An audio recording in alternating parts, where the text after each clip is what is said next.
Good evening, sir. Hi, Chantel. Good evening. How are you?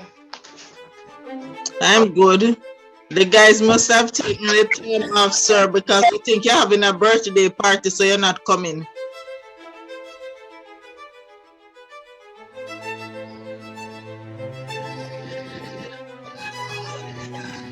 We're having a class, but we're having the class, but we're not having a full class.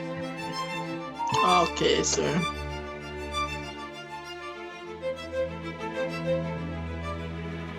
So what is it that you did for your birthday now? Work?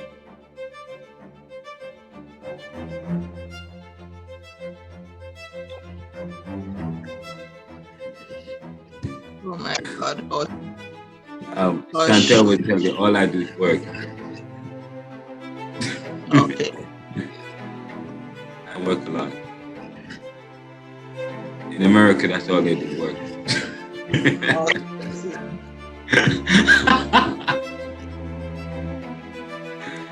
Oh my God, that's crazy. Seriously, I'm crazy, right? Yes, so, because I'm like thinking, you sir going to say, let us have a champagne break or something. Listen, it's my birthday and I love to do nothing more than teach. Oh and my God. Talk and development. So yes, it's a treat to do this on my birthday, probably. Okay. Understand. But I will not be having a full class because I have some friends. I have some friends here, and some friends who are going to be celebrating my birthday with me. So it would be remiss of me to be here teaching while they are here, unless they're going to join the class. I don't think that's the reason why they are there. So no, they want to drink. Something. You can take some time off. Okay. I'm just kidding. Yeah, you have permission from me. Okay. All right. You mean you guys want the time off? No. Honestly, let me tell you something, sir. Yes. Yeah. Let me tell you, I've made my assessment and I see that you love to teach. You love to teach. God. You don't even know what time class stop. Anyway. You know what? You have figured me out. Yes. Yes, I am passionate about my students, about the subject, about the goals I'm going. You could have never asked for a more passionate professor or lecturer. I am a guru on the subject that I'm teaching. So yes. We appreciate it, sir. We appreciate it, even though many of us work, and so yes. We have workload, and your workload is very heavy, I must say. So that's a birthday gift for you. It is very too heavy.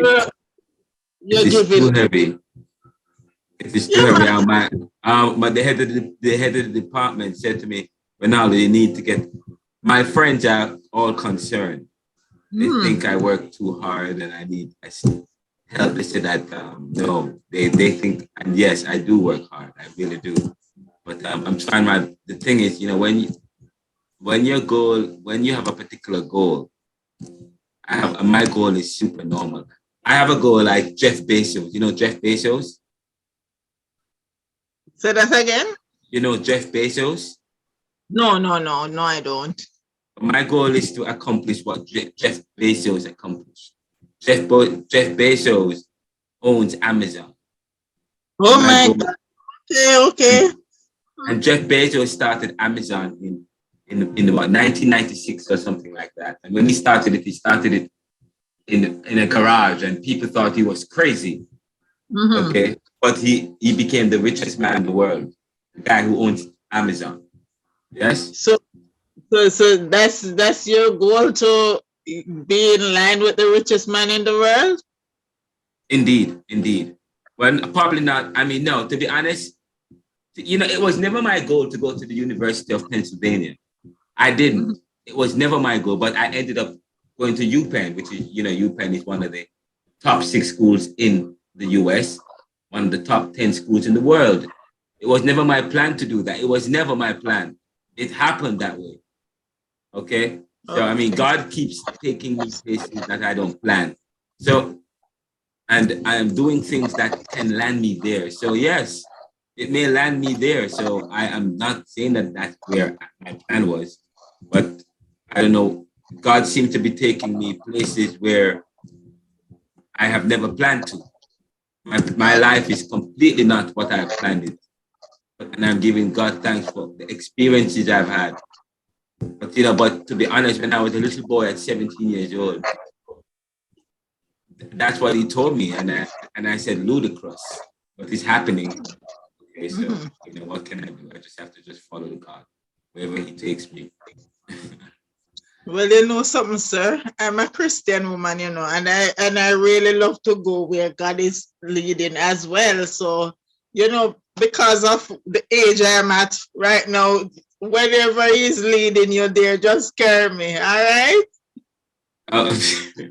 You have to make sacrifices. It's not easy. Okay, but sure, yes. Okay.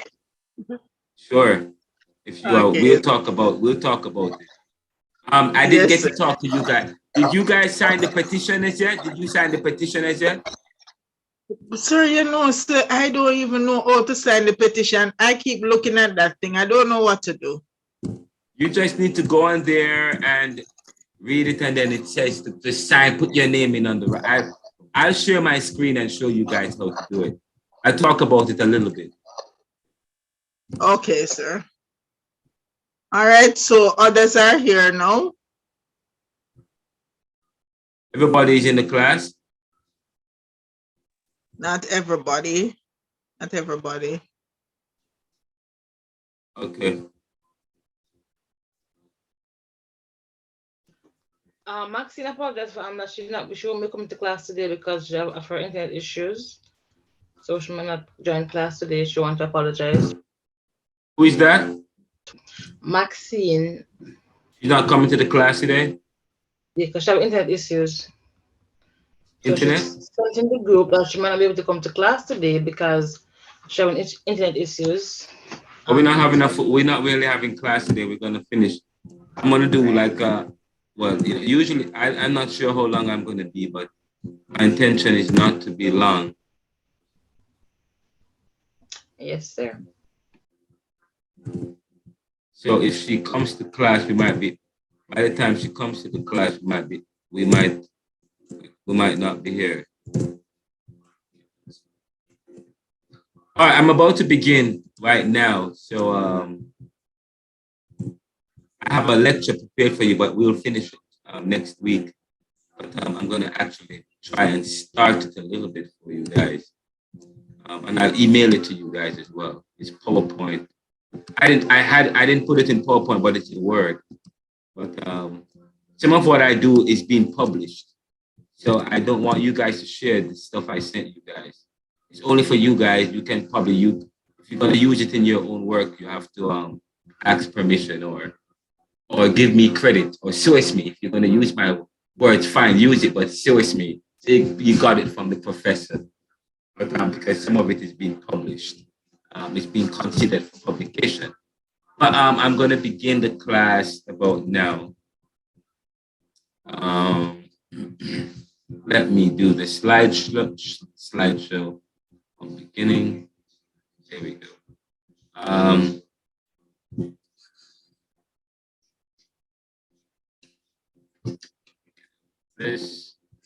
Let me go to my Zoom.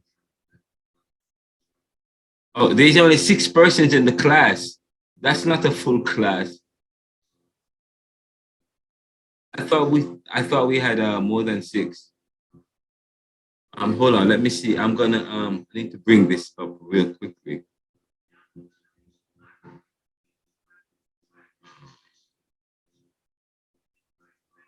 Bring this.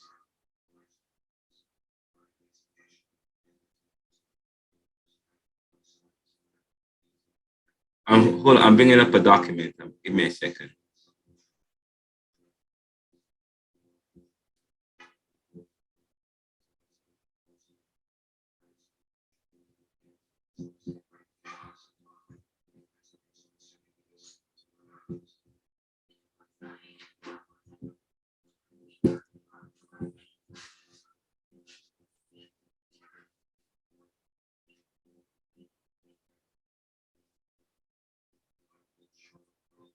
Okay, guys, welcome to Caribbean Thought. I'm not having a long class today.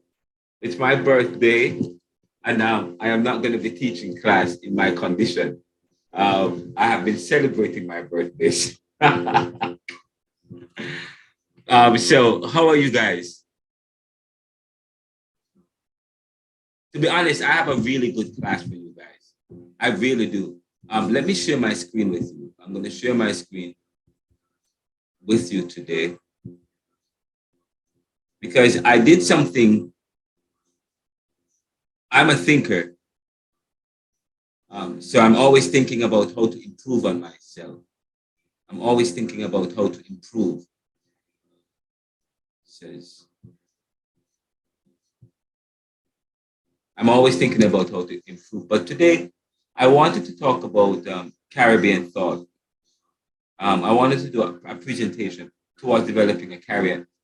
It's Caribbean Thought 2200 lecture presentation towards developing a Caribbean Thought academic journal. Notice there is a towards developing an academic thought journal.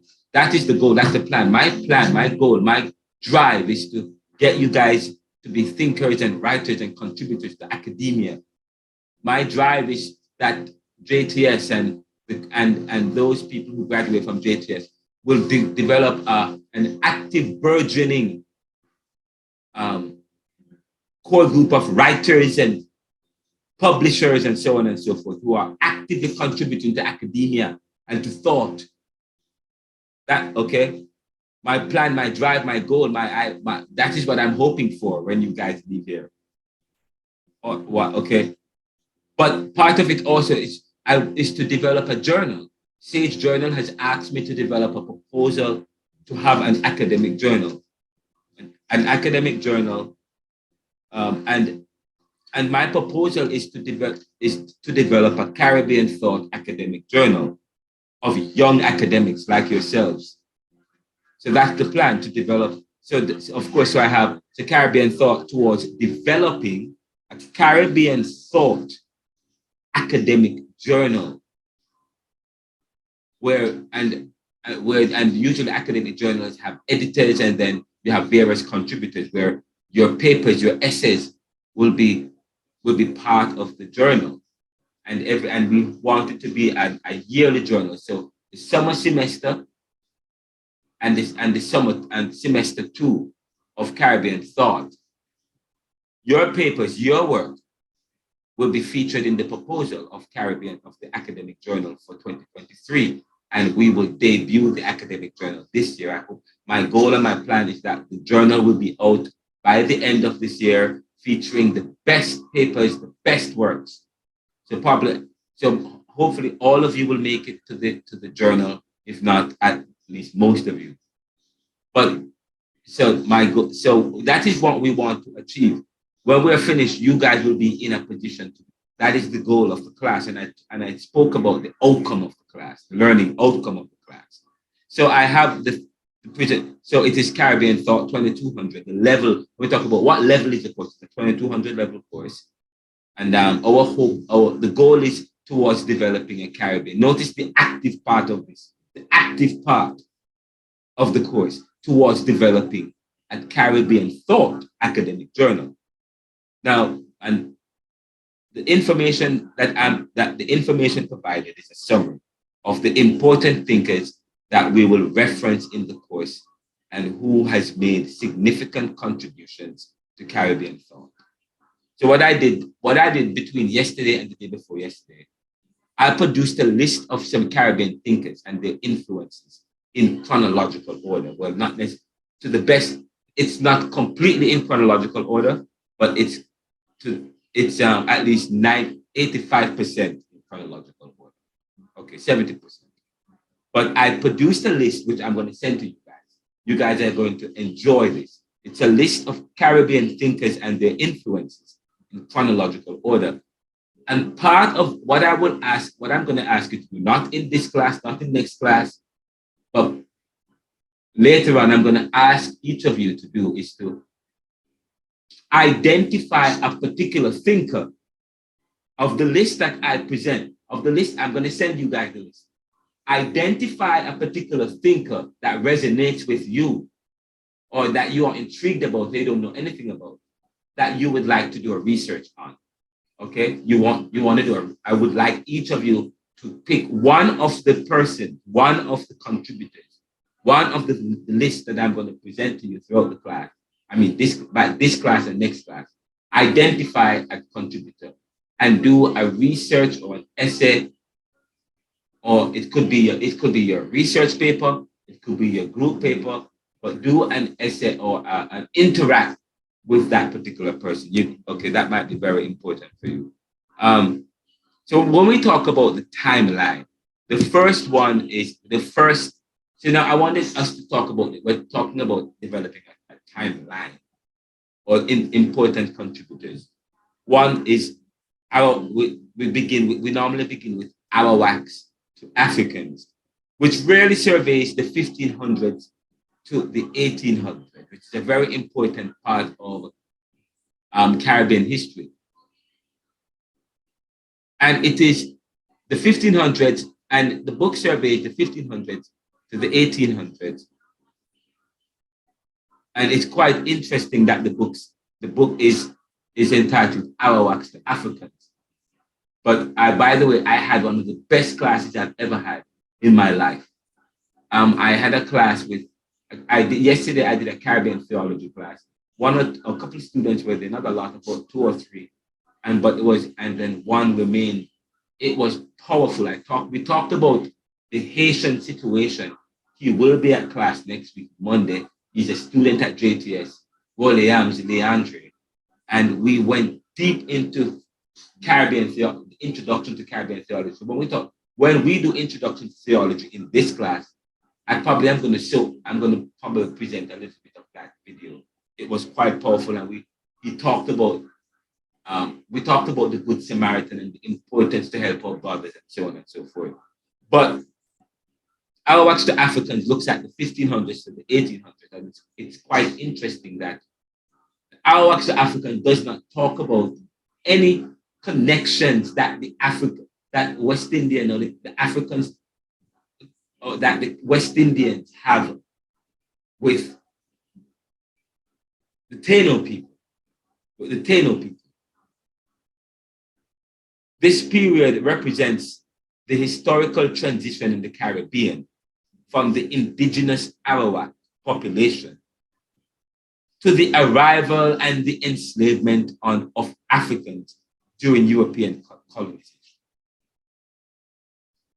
Now, you guys are skeptics. You guys are critical thinkers. So when you read this book, I expect you guys to read this book if you haven't read it yet. Read it with scrutiny. The book looks at the 1500s to the 1800s. And the book summarizes that period as the historical transition in the Caribbean from the indigenous Arawak population to the arrival and enslavement of Africans during European colonization.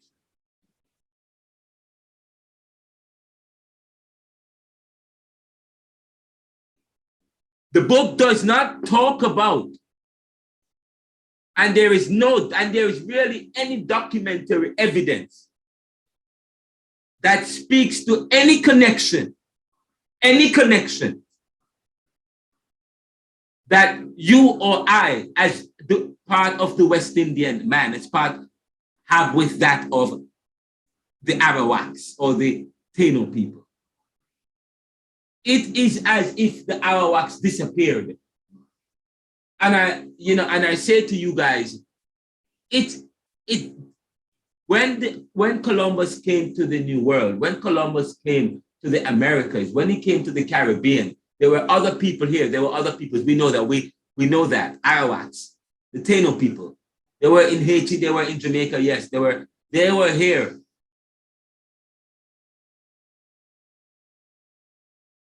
When Christopher Columbus came to the Caribbean, he said he was coming to Christianize, to spread the gospel amongst a set of people that were uncivilized. But no, it wasn't that. It was to bring, it was an exploration to find gold. They were looking for gold. Yet they were said to be people, the Europeans, they were said to be representing the church. They were traveling, looking for gold and to spread Christianity. You notice how they're seeking for wealth is not dissociated from their spreading of religion. Anyways, whatever the case might be, they went looking for gold, but they also said that they went to spread religion.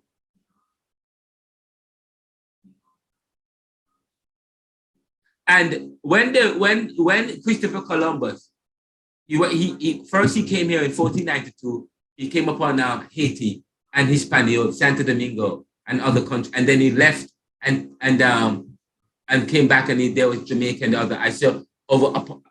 But when he came to the Caribbean, there were other people here.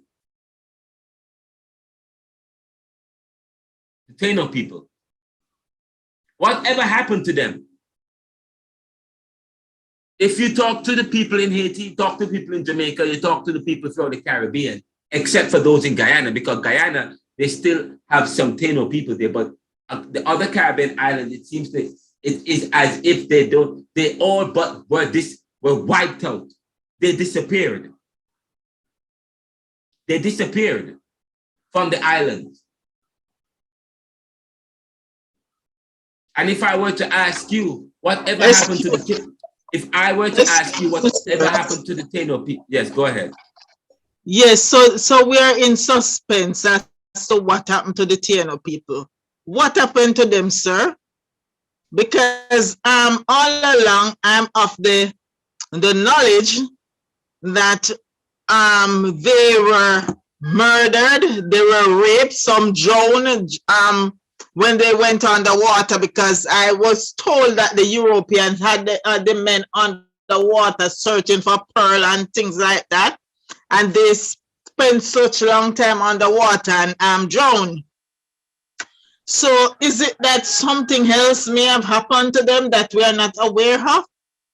Well, we talk about documenting and documenting history and the way in which history is documented. And part of Caribbean theology is to reclaim identity. We talk about Israel. Israel became a nation again in 1948 or 1947. There was no Israel before 1947. And after the collapse of the Jewish of Jerusalem, after the Romans had wiped them out and so on, there was no Jews. There was no Jewish state. But yet they kept their traditions and their culture and their heritage. That's why we talk about what is the importance of keeping keeping your heritage and your identity. Why is it important for us? It is important because it also helps to protect property. Israel was able to make claim to Jerusalem and to go, and in 1947 went back to Jerusalem and became a nation again. But part of the problem with it might be conspiracy theory, but what I'm saying to you is that there is not much. Who is writing history now? And now Black people are writing history. Black people are writing their own history. But now they're saying that it's part of critical race theory. And what are they doing with critical race theory? They are now banning books in the Americas that is within critical race theory, because people are afraid of the truth. The truth hurts. People. If you can make a claim, if the Africans who are here can make claim to their urban Indian heritage, then that's a problem. A legal claim. It means that they existed here before. And the Africans, that means we did not have to arrange any independence. We could have taken back our country. Because guess what? There is some lineage or some connections. There are some connections that African American, West Indian people have to the original natives that were here. And if there are connections to the original natives, that then there means that they can claim restitution and reclaim the land. And all the profits and the earnings and all the earnings and the profit that had been divorced from them, they can make legal claim to it. But anyways, what we're learning is that that is what the Urban Indian Heritage Society, they're doing a research, and they have done research around Jamaica, they have done research around Haiti, there's new research around heritage, where they are learning that many Black people or urban people who we think have no connections to the original or to the natives, to the Taino people or to the American Indians, the original people that were here, they actually have connections to those people. Now, if it is true that that is so, of course, I'm saying to you that the way in which history was written, who wrote the history? Who is writing the history? Who is writing the history? And now we are learning of people that existed way before that have some connections, and we're learning, say, for example, and it's okay, let us reason this point. Let us use logic. And you hear, if you watch C.L.R. James in the film, he talks about logic, the way in which he argues the point. But let's use logic to reason this point. If Christopher Columbus, representing the name of God, came to the Caribbean, representing God and to Christianize a set of people who they claim were uncivilized, being ethnocentric. And by the way, that is ethnocentrism. When you define another people as being uncivilized and as ungodly, you are being ethnocentric. You're using your own judgment, your own value judgment to make a value judgment again about somebody. But anyways, right? Christopher Columbus came to the Caribbean to Christianize, but of course to find gold. According to the books, he never laid foot on the island. He never touched. Okay, he never came to the island, but his foot soldiers came to the island. He left a group of people here, and eventually other Spaniards came to the Caribbean and settled here, and they worked and they used the group of people here. First of all, they could not communicate with the locals here, and they never had slavery was not in existence in the way we think about it before the 1600s. Before the 1600s, slavery was not elaborate. There is no evidence that Christopher Columbus had had brought Africans to the Caribbean in his voyages to the Caribbean, in the first voyages. There is no evidence of that. There is none. What we know is that the natives that were in the Caribbean, okay, so, and they came in the name of God. If they came in the name of God representing the church, how is it that they committed genocide and kill off a whole set of people? And they could not have died from diseases because they already lived there. And they were said that many of them committed suicide. The Arawaks weren't a set of people that committed suicide. That was not part of their religion and their faith. So there's no way that they could have committed suicide and religion. I'm sorry, a suicide. What we know is that they intermingled with the Europeans that settled there. Some of them fled to the mountains and settled in the mountains there. That is what we know. But what we do not know is that there is no evidence that Christopher Columbus, before the 1600s, brought slaves that were from Africa.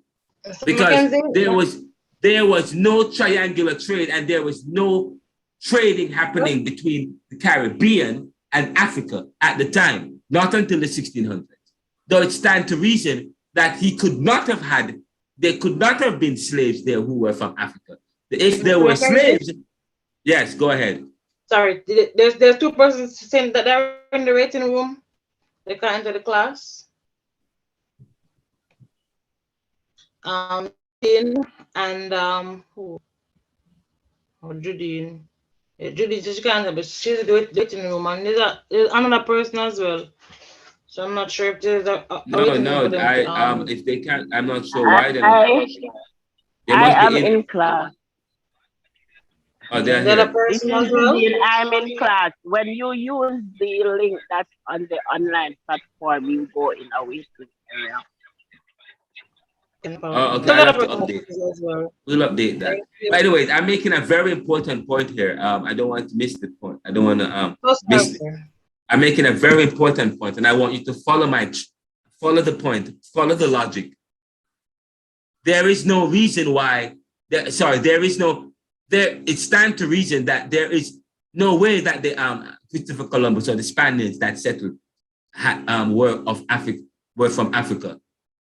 So if there were a group of people that were here, who were looking for gold and doing small agriculture, and there was no agriculture of the sort. They were looking for gold and surviving off the locals that were there, the natives, and many of them fled to the mountains and to other parts of Jamaica, because Jamaica is one of the larger islands.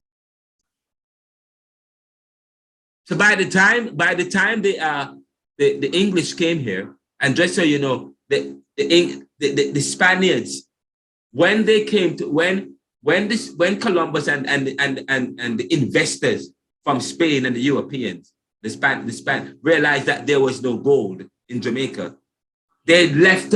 They were no longer interested in Jamaica and the Caribbean. They were not interested in the Caribbean anymore because they realized that there was no gold. There's no gold here. However, so it was not an important port. Jamaica was not, and I mentioned that in the letter. If you read the letter to the editor, to the Gleaner, and to the article, Jamaica was not an important port. And if you read the book, Neoliberalism, Globalization, Income Inequality, Poverty, and Resistance, I mentioned that Jamaica was not an important port. After they discovered Jamaica had no gold, and the other parts of the Caribbean, and Haiti, and so on. But however, they realized that the land was fertile and rich. But there was if you read the documents, the history, the archive, what you will learn is that there was still a group of people here, some Spaniards here. But the reason why the British were able to defeat the Spaniards is because the Spaniards did not protect the Caribbean very well. They were not as interested and invested in the Caribbean. It was not bringing in the returns from the investment from the voyage. Christopher Columbus voyages, he didn't bring back anything substantial. Christopher Columbus voyage was supposed to find gold and supposed to bring back profit. He had promised huge sums of gold and wealth and riches, but they didn't find anything significant but a group of Indians that were there.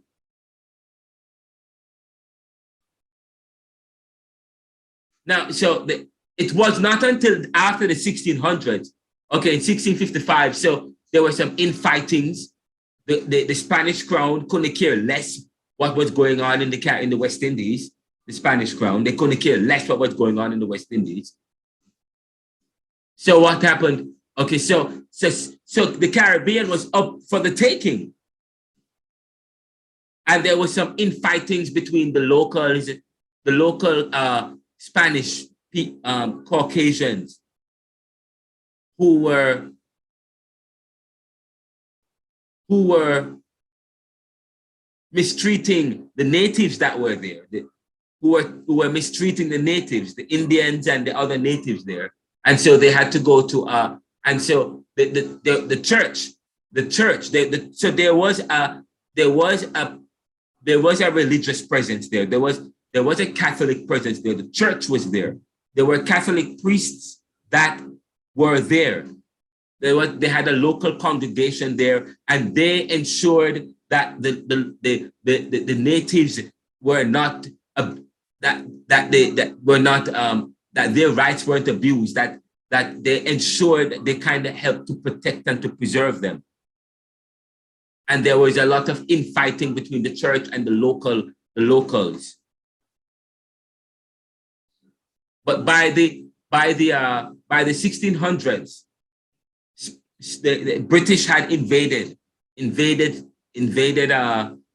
Spain, invaded the Caribbean, 1655. And many of the natives fled, and according to the history book, they freed the slaves, but there was no freeing of any slave. There were locals, the Indians that were there, and if they had slaves, there were Indian slaves who they freed to the mountain, who had fled to the mountains and to other parts, especially for the larger islands. So that by the time the British had defeated Spain in the Americas, when British defeated Spain in the Americas, then by that time, at that time, the sugar was becoming king, and there was a demand for sugar, and they discovered sugar and realized that the best place for sugar was in the Caribbean. And of course, the issue of labor. They needed a willing labor to work the land. And who did they find? They could not, many of the Africans had fled to the land, to the mountains. And so you had to triangular trade, because first of all, they could not enslave and work their own people because of what it required. In order for them to have the kind of mass production, the mass production of the profit from sugar, to supply the demand of sugar, they needed a willing labor, a labor that they could enslave. And they create, and by 1600, they developed the theory of race. There was no idea of race. There was no idea of race. People never thought in racial terms. There was no race before the 1600s. Race is a human conception. People never think in terms of race. The Africans never think in terms of race. So when people talk about the Africans enslaved their own brothers and sisters, the Africans did not enslave their own brothers and sisters because they never think in terms of blackness and whiteness. The thinking was tribal. It was a tribal thinking. Talk about African thinking is tribal thinking. Just as though, and there was an active, just as though Europe, there was dominance and fierce competition between the European countries for dominance. There was also competition between African tribes for dominance. But when you read the books, it is as if with the way in which the books refer to them, they were uncivilized. They never had any sense of competition and they did not give them the dignity of a country with a system that was, and the way we refer to them as tribes. Even the way we refer to African tribes, but they didn't think in that. And the word tribes was an English word developed within a Eurocentric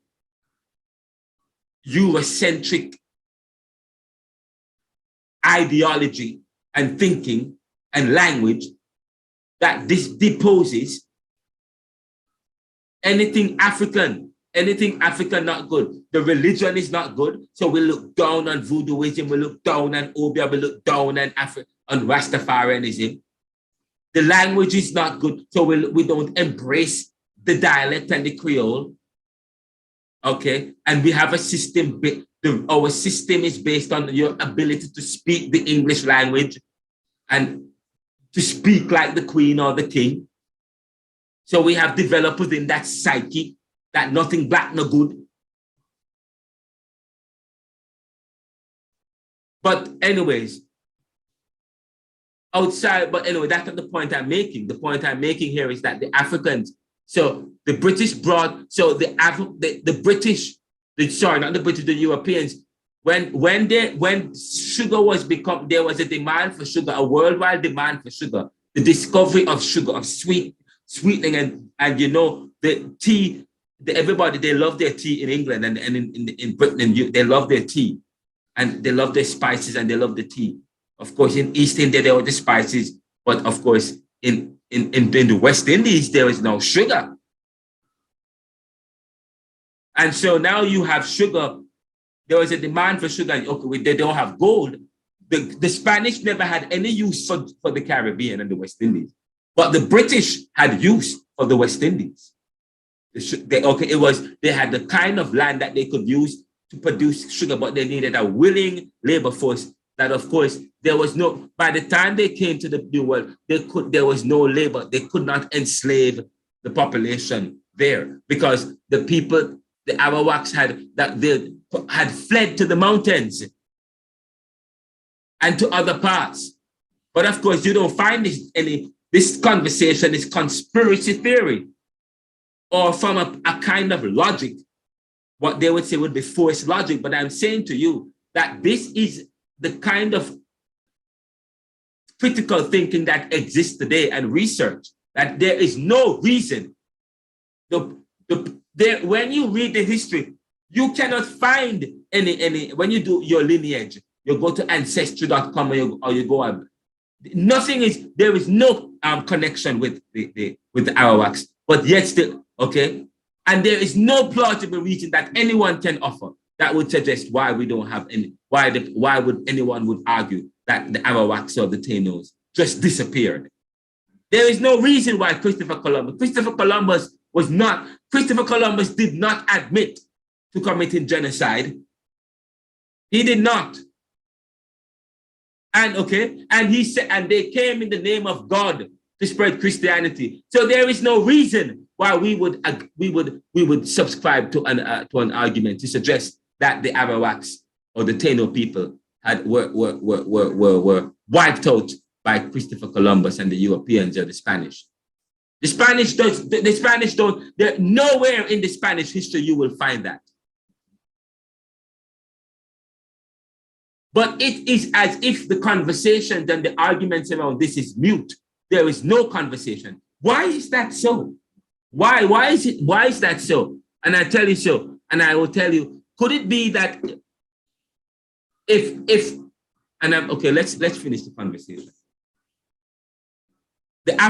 We say that the Africans, by the time the British came, the Europeans came, the English came here, or Napoleon in France or whatever, when they defeated the Spanish. It was after that, by the 1600s, you started having the slave trade. Belgium and Portugal and Spain, they finally start getting, they have these slaves coming into the Caribbean. So that the slaves that came to Jamaica and the West Indies from various parts of Africa, many of them came. And when they came, the plan was for them to work. Of course, now please remember, Europe was said to be a Catholic country. Sorry, Catholic was said to be Catholic. And the kings and the queens were all said to be princes because they served the emperor. The emperor was the Pope. The Pope was in the Dark Ages, in the Middle Ages. The Pope was the emperor and represented God. And all the kings of Europe served the emperor, which was the Pope. So they were regarded as princes. And so there was a high regard for God and civility.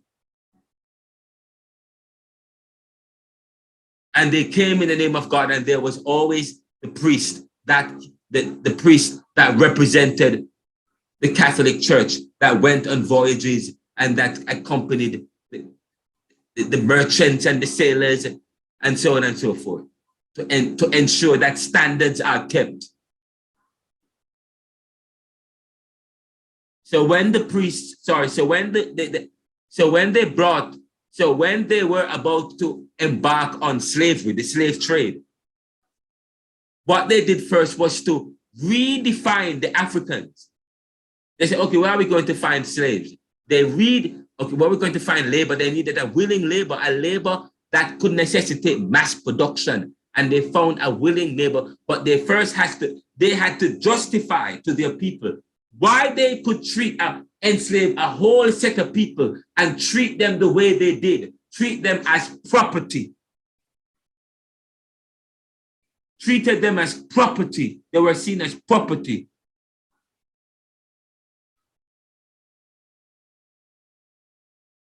They first redefine. When you study control and power, you redefine people as something outside of themselves, and external. The slaves never had a chance. The Africans never had a chance to determine and to define themselves. They were seen as devilish. They never had no family, no sense of civility. They weren't dignified. They never had any religion or any proper tongue. And today, if you don't speak English, then that's not a language. That is why you had Louise Bennett, who tried to put to the forefront the dialect, and she included it without apology in her presentations and her artistry.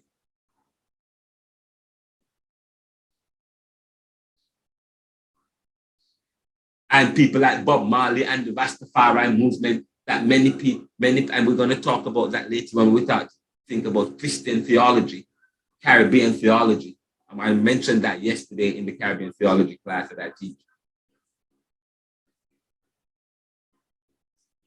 But I am using logic here on reason, and philosophizing here.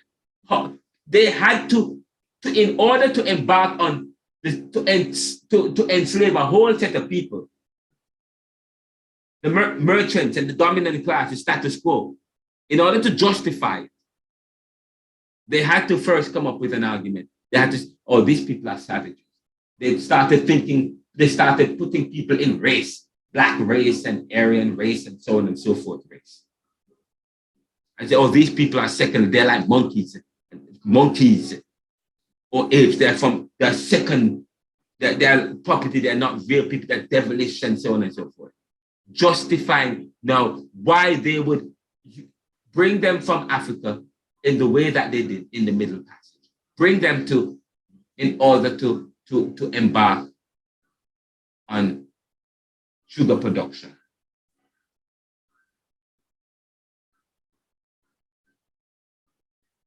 They could not, if they could have used, by the time the British arrived to the Caribbean, the New World, had defeated the Spanish and so on, and sugar had come here, and if they could have utilized the locals, the Taino people that exist, and the Red Indians in America that existed here before, the Indians that were here before, they would have, but they could not, because they were too familiar with the land and they had fled to the mountains. So they bought slaves, and some of the slaves escaped and intermingled with some of the Africans, some of the Indians and the Taino people in the mountains.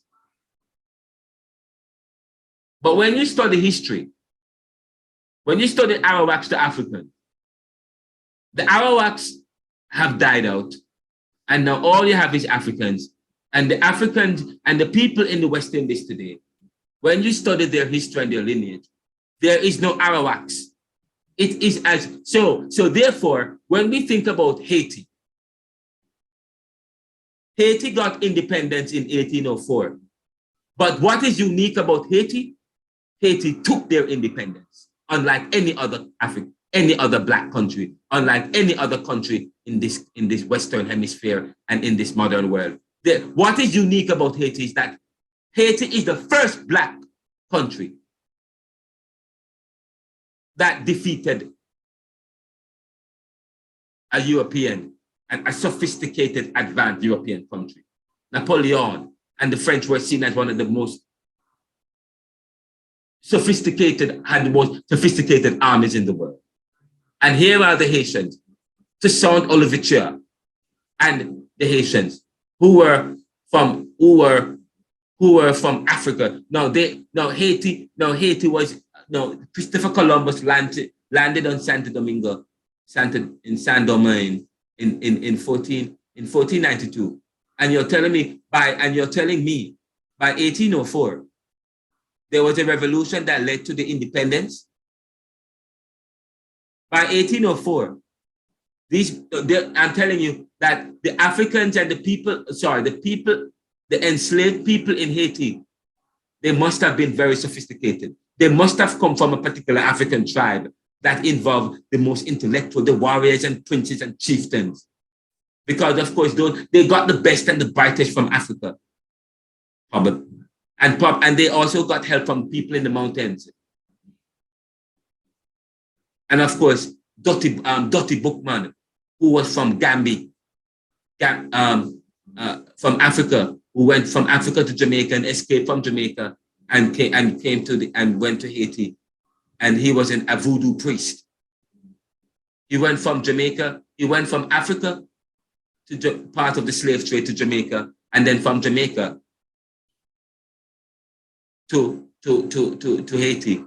And he was very instrumental, I understand, in helping all of us, in the Haitians or the Toussaint and the Africans and the Indians and so on, the locals who were enslaved, to defeating Oliver, to defeat Napoleon. So there must have been some highly intelligent individuals from Haiti. But outside of that, the point outside of that,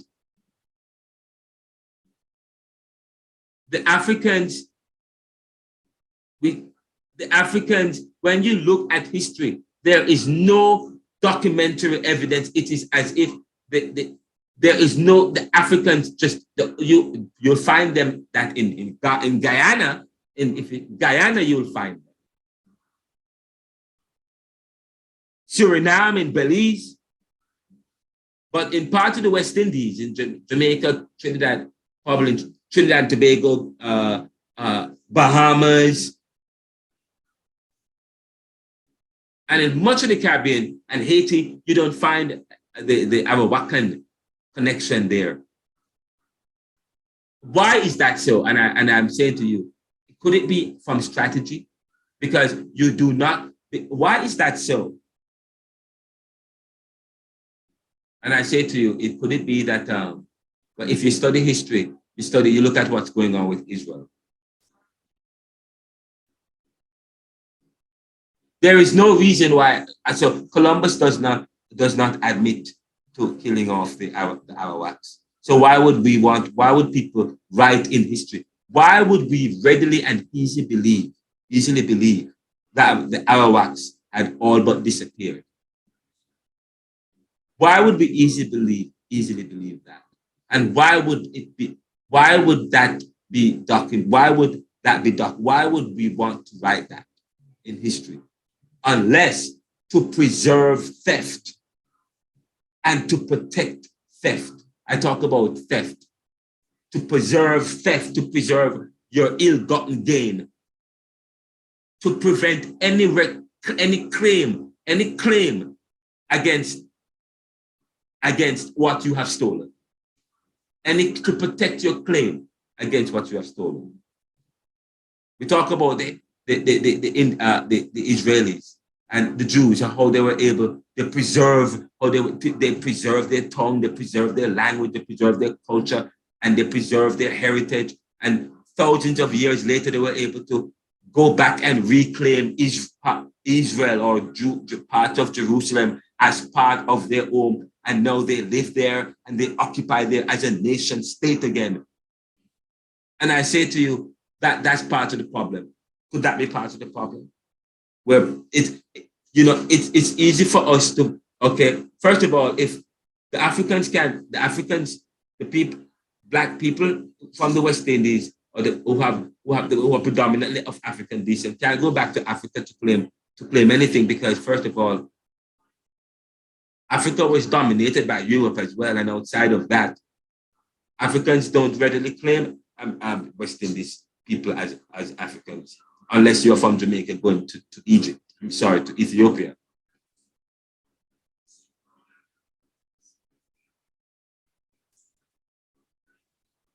So Arawak to Africans. So when you read Arawaks to Africans, be skeptical of the history that they provide, because it is written at a time that does not recognize the significance of the Taino people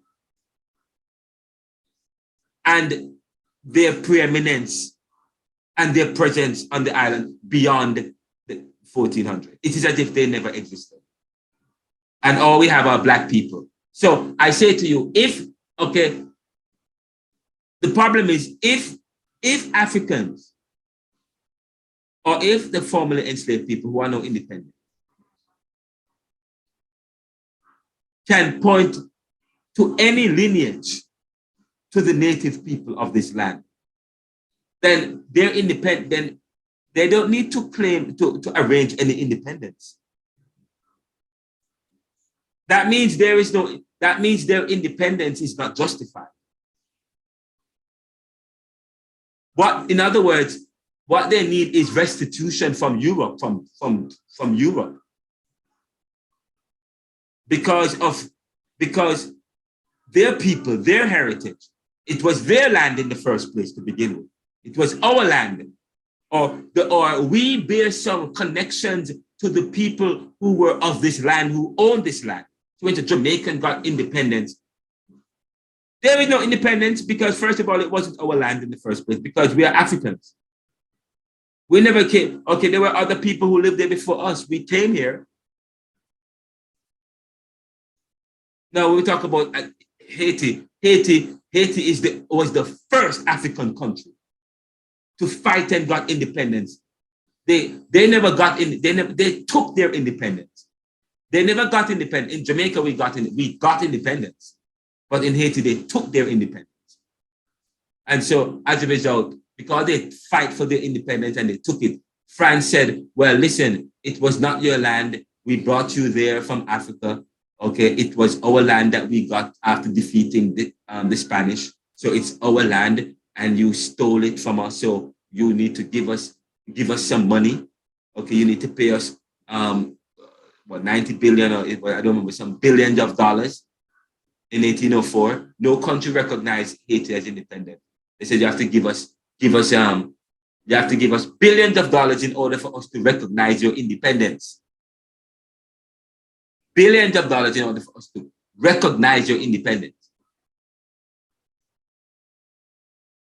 But then when you think about it, so the history book is, but if the Haitians can prove that they have connections to the original people that were there, then guess what? Then they don't owe the French any money. They own first of all, it wasn't theirs in the first place because they had already owned it. They had already owned it because they have connections with the original people that existed in Haiti. And what has happened is a strategy of hiding history, concealing history, which was always the case. If you study history, you notice Black history has always been a problem with Black history. And if it is any, and if the history comes from, if say for example, any discoveries and inventions that is originally, that is of anything that is African or black or whatever, is usually hidden or destroyed. Why is that so? But whatever the case might be, but any connections to the original is all but wiped out. In fact, we don't have any evidence. All we have is what people have said, what the same people that went and conquered the land have written to preserve their ill-gotten gain. And I say that's why when we talk about post-colonialism or critical race theory, they want to ban critical race theory because critical race theory is part of critical thinking. We are revisiting history and we are rethinking what was originally thought and what we had thought, because when you start to study history, then you realize that the interpretation that is provided is lopsided. And that is why you read Kant, where he says that history is a result of the varieties of human nature and circumstances. The varieties of human nature when people want to privilege themselves, or depending on what is happening of the day, they will determine the particular perspective on history.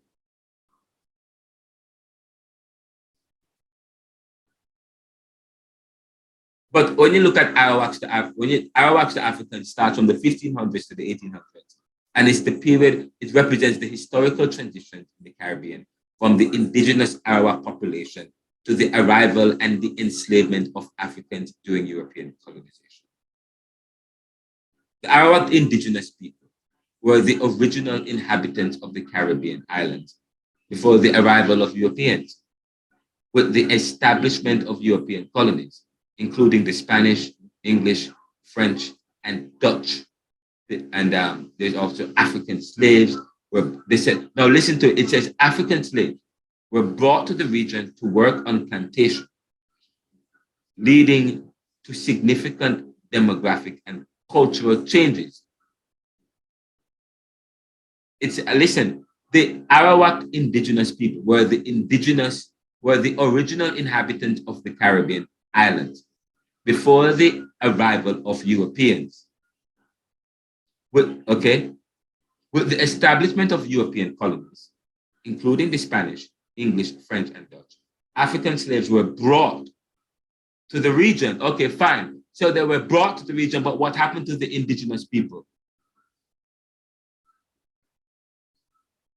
What happened to them? And those who were brought, what happened to them? What connections do they have with those who were there? And were they all, and then now people are questioning, were they all the slaves? Did they bring all the slaves from Africa? From Africa? Or a large portion of them still remained here on the island, who they worked and who they intermingled and with the other races, interracial connections, and so on. By the way, when you look at the influences of Arawak, European colonial powers, African cultural heritage, forced labor systems. So when you look at the 1500s to the 1800s and the book Arawaks to Africans, when you look at the kind of the influences of that particular perspective, it is an influence that speaks to the European colonial powers, African cultural heritage and just so you know, because we talk about Dottie Bookman came to the Caribbean from Africa, and he brought and he left Jamaica and came by 1700s. He's in Haiti, and he started voodooism and was a voodoo priest. And I say, could it be that Dottie Bookman, because he came to Jamaica but didn't fully develop voodoo. He didn't fully develop voodoo because he quickly left Jamaica and escaped Jamaica, and as a freed slave, he escaped Jamaica. He escaped slavery and came to Haiti. So in a sense, I'm thinking that it was not he didn't get to develop the practice of voodoo fully enough. So it was obia. So that same obia that we have in Jamaica, it's the same thing as voodoo. To be honest, when you study voodoo and you study obia, it's the same thing. It's really the worship of ancestral spirits speaking to protections. But of course, when I spoke with Williams yesterday, and what has happened with voodoo is that people have changed voodoo. They have corrupted it. It's become what it is not, like what they have done with any and everything. Okay? Because it is African and not African no good. So they have corrupted it and made it something else. The locals have made it something else, and the people external to it have made it something what it is not. And okay, what is the philosophies and the ideologies of this particular period? And we're talking about European colonialism again, racial hierarchy. It's born within and in the by the way, by the 1600s, that was when you start having race classes based on hierarchies based on race. Racial hierarchy was never, and there was never a discussion about racial hierarchy. Hierarchy was never based on race. It was never based on black and white and so on. There was no racial hierarchy. So when you talk about the Egyptians, it was not a racial thing. It was more a people, a place, a language, a religion, a culture. But societies were never based on race until the 1600s.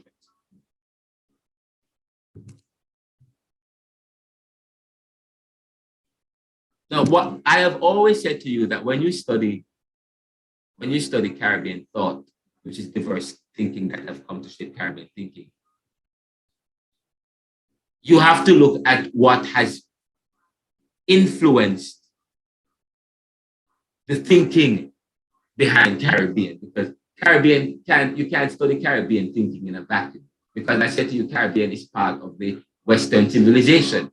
Caribbean is part of the New World. Caribbean is part of the Americas. The Americas is considered the New World. We are part of the New World. And because we are part of the New World, what is our part? And then again, we said that the Caribbean is an invention. The Caribbean is an invention. And yes, you will agree that it is an invention. We said earlier that we talked about Christopher Columbus discovering, and we talked about colonies, European colonies. The Caribbean being a European colony. So of course, being colonized means take control. It means to strip away. It means to tear down something and to replace it with something else. It means, okay. So that is, so no, some time ago we talked about when we study society, we talk about when you start to look at Caribbean thinking, you can't look at it at a vacuum. You have to look at it so widely. A person that is very important to this in post-colonial studies. Well, I am saying that they're important. And I'm a student of Cartesian philosophy and phenomenology, which is the study of the mind, Caribbean thought. But here I'm talking about phenomenology. Of course, Descartes was from 1596 to 1650. And René Descartes was a French philosopher. And he was a mathematician and a scientist. But he also developed phenomenology. And phenomenology is very indispensable to psychology and to a philosophy of psychology. And he's considered the father of modern philosophy. And of course, he invented the term cogito ergo sum, I think, therefore I am. And of course, some of Descartes' major influences were the ancient Greek philosophy, mathematics, and of course, the scientific revolution. So when you study Descartes, you can understand the importance, how important a figure he is and how he was influenced. Some of his philosophies include rationalism, mind-body dualism, and so this was foundationalism. Of course, he is foundationalism because he was part of Newtonian physics and part of that kind of foundational knowledge, that kind of standard knowledge. So he was a part of a mind-body dualism, the Enlightenment period, leading to knowledge and exploration. Some of his major work involved meditations on first philosophy, which explores the nature of knowledge, the existence of God, and the distinctions between the mind and the body. And he says that you can't know anything. But what was quite powerful about Descartes was when he was trying to understand reality. He was trying to come to the truth. He was trying to, can you know? And if you study philosophy, you will meet Descartes. And Descartes was trying to find out if anybody can know, come to the truth of reality. Can you know anything that for real? You can't know anything for real. Can you discover the reality of anything in its essence? But especially with the problems that we have, because in the period, Descartes is in a period of discovery, and there was much debate about how you can come to the truth of anything. Say, for example, is the world round? Is the world flat? Galileo was prominent at the time, and then the church was seen as the center of the universe, and there was this big debate. All truth is God's truth. There is no truth outside of God's truth, especially outside of the Pope. And of course, the Pope is the dominant, and that was part of privilege. The church was fighting to preserve its dominance, to preserve its centrality, to preserve its authority. And here it is now fighting with a new kind of rationality, a new kind of rationalization, a new kind of thinking that challenges the church as being the center of the universe, that challenges the theology of the church, of the earth being flat or round, that challenges the truth of God. And now today, science has taken the place of the church. Now everybody appeals to science. But before it was science was a little boy was on the block, trying to navigate, trying to compete for truth. But that's where Descartes was. And so, of course, it was an active period about, well, can we know anything? Because people are not challenged. Galileo and his theories about the universe and the earth. And he said, people are now discovering, and of course, there's also the Renaissance and the Reformation, very active period in society. And so he said, I'm going to, and I went through that period in my whole life where I said, I became an atheist. While at the seminary, I did, yes. And then I taught, and I was reading people like Boltzmann and stuff. And then I spoke with my professor, and I said, I'm going to abandon everything. But he abandoned everything that he knows and said, I'm going to start from afresh. I'm going to say nothing exists. Nothing exists. There is nothing that exists. But then to say nothing exists, it still recognizes and acknowledges something exists. It is hard to say nothing exists. The mind cannot start from that and that's what he came to the reality. Descartes came to that, and that Descartes came to that reality. To say that nothing exists still invokes existence because something exists. There is something thinking that something does not exist. And the thing that is thinking that nothing exists, and that is the mind, the thinking mind. So therefore, as much as you want to say nothing exists, there is something that is thinking that nothing exists, and that thing is the mind. And therefore he said, Cognito ergo sum, I think, therefore I am. So that he will come to the realization and the conclusion and say, well, all right, fine. Therefore, I don't know if anything exists outside of my own mind. And that's why people come up with I messages. I messages. People can't make you angry. You make yourself angry based on the stimuli and the perspective that your mind and you associate with things.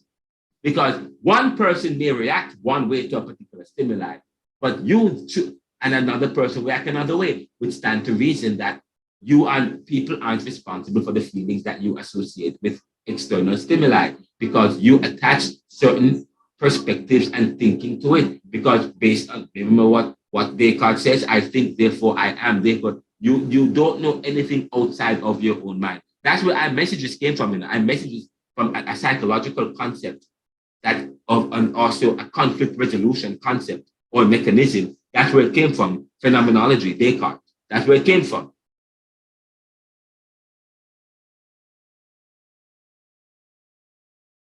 But this is an important aspect in critical thinking, which also gives rise to critical theory. Although it was quite heavy-handed, it was quite draconian in thinking of the day that it was. But Descartes was quite instrumental in purporting, in stripping away the authority of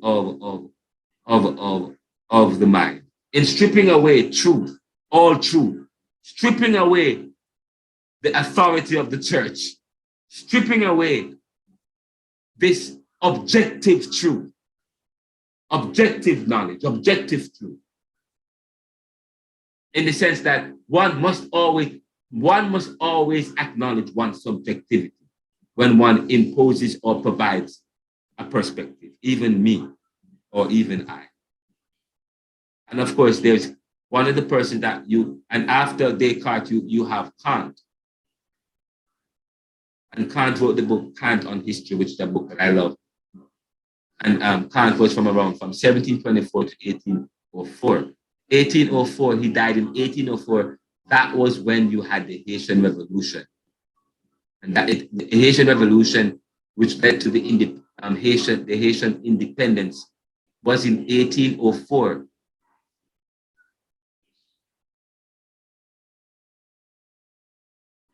And Immanuel Kant, he was a German philosopher who made significant contributions to various fields of philosophy, including ethics, metaphysics, and epistemology. He was German, and Germans have contributed so much. When you start, you never knew what, when you start to study German philosophy, German ideology, you understand how important Germans have been to the development of the world. In discovery and Germans. And he has, in some of his influences, talk about rationalism. And we'll talk about his influences. In other words, what has influenced him?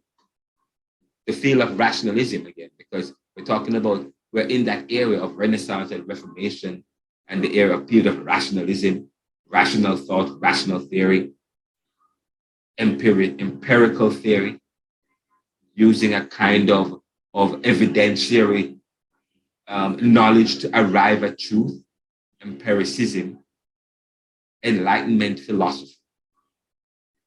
And of course, some of his philosophy is involved in ideologies, transcendental idealism, categorical imperative, and moral philosophy. I'm not going to get into some of these because it's not a philosophy class, but I don't want to zero in on Kant because these aren't the persons that we are going to be delving into, but they are important to Caribbean, to the development of Caribbean and Caribbean thought.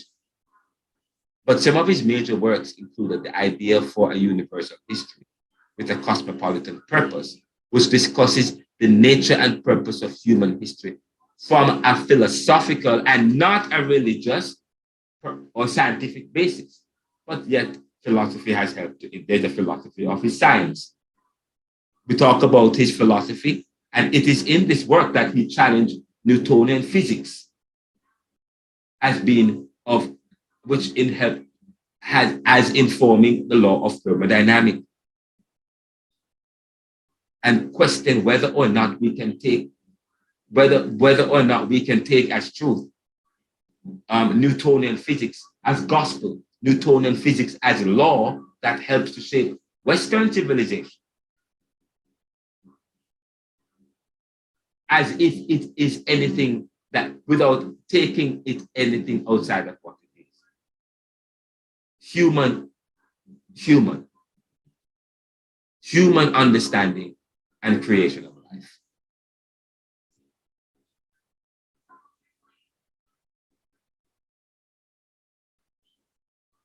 An important figure in Caribbean thought is Keith Novella Nelson. It says Keith and Keith, but it's Keith and Novella Nelson. They wrote the book, The Social Origins of Democratic Socialism in Jamaica. The Social Origins of Democratic Socialism in Jamaica, which was published in 1975. And The Social Origins of Democratic is a book, socialism is a book written by, oh, no. Something is wrong with this.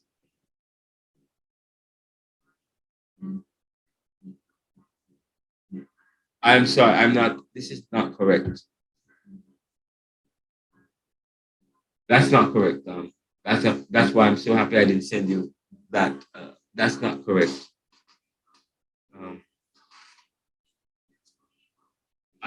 That's not correct from that slide. That's not correct. The Social Origins of Democratic Socialism in Jamaica was written by, oh yes, it was written by Nelson and Novella Keith. Nelson and Novella Keith. And it explores the historical and social factors shaping Jamaican society. And actually, the book looks at 1974, that looks at what happened in 1974, following a successful parliamentary election where Michael Manley and his People's National Party took Jamaica onto a self-proclaimed democratic socialist path.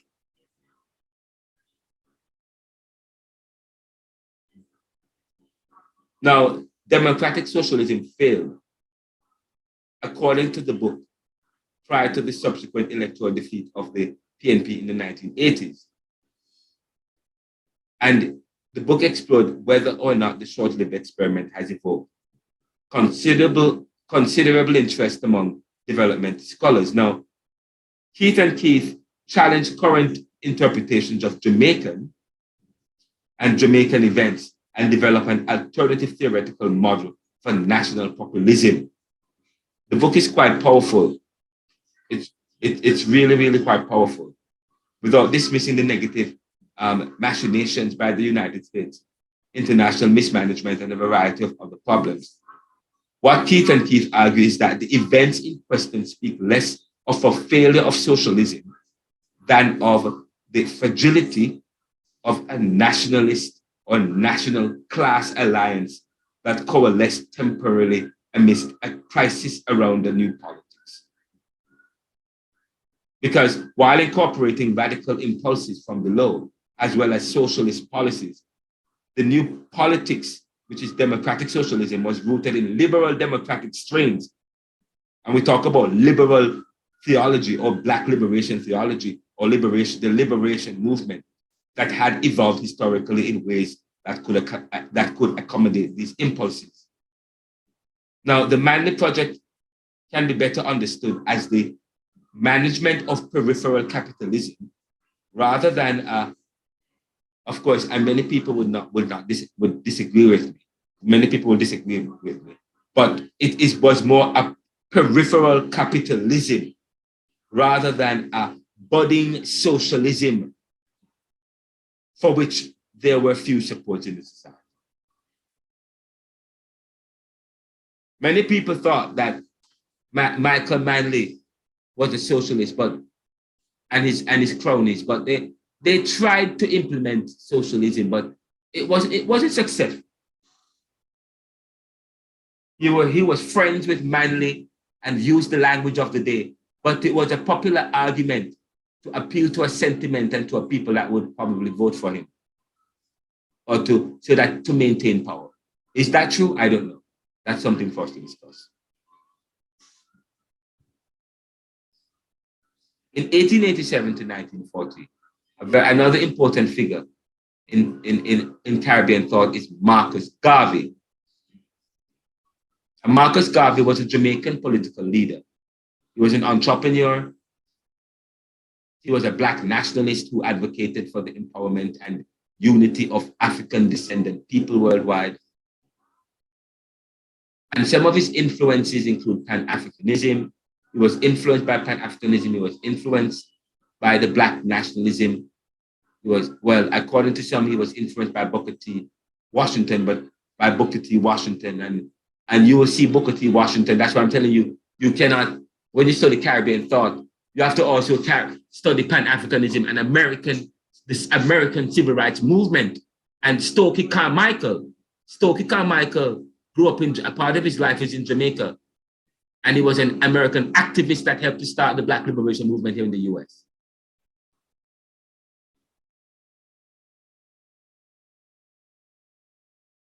And who was it?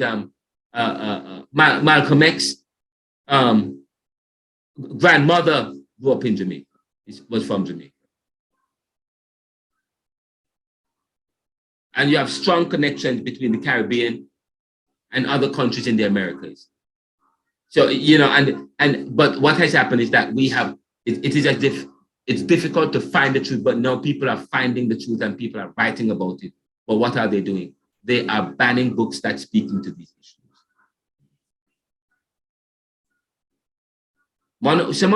Now, I have been very critical of Marcus Garvey. And I'm going to ask you, why have I been critical of Marcus Garvey? Why is your professor critical of Marcus Garvey? And I mean,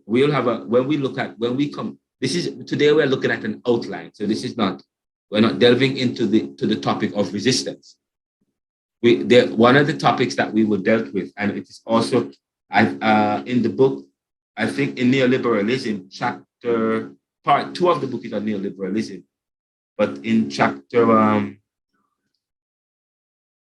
7 looks at Caribbean Fanonism, which looks at independence and globalization, myth and counter-myth, where I question the independence movement and the efficacy of the resistance movement.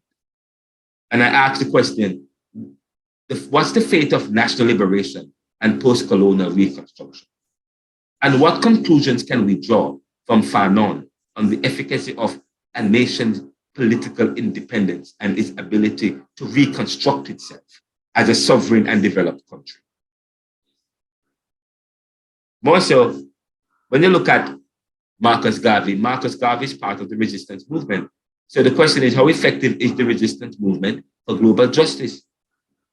How effective is the resistance movement for, I asked the question, has Pan-Africanism or Pan-Africans achieved its goal? In a sense, yes, in terms of equality and unity, but in a sense, no, we have not had the kind of equality and unity. We are still disunity. And then in terms of the economics, Black people are among the poorest in the world today. And where there is a small pockets of wealth, it does not translate in other Black experience.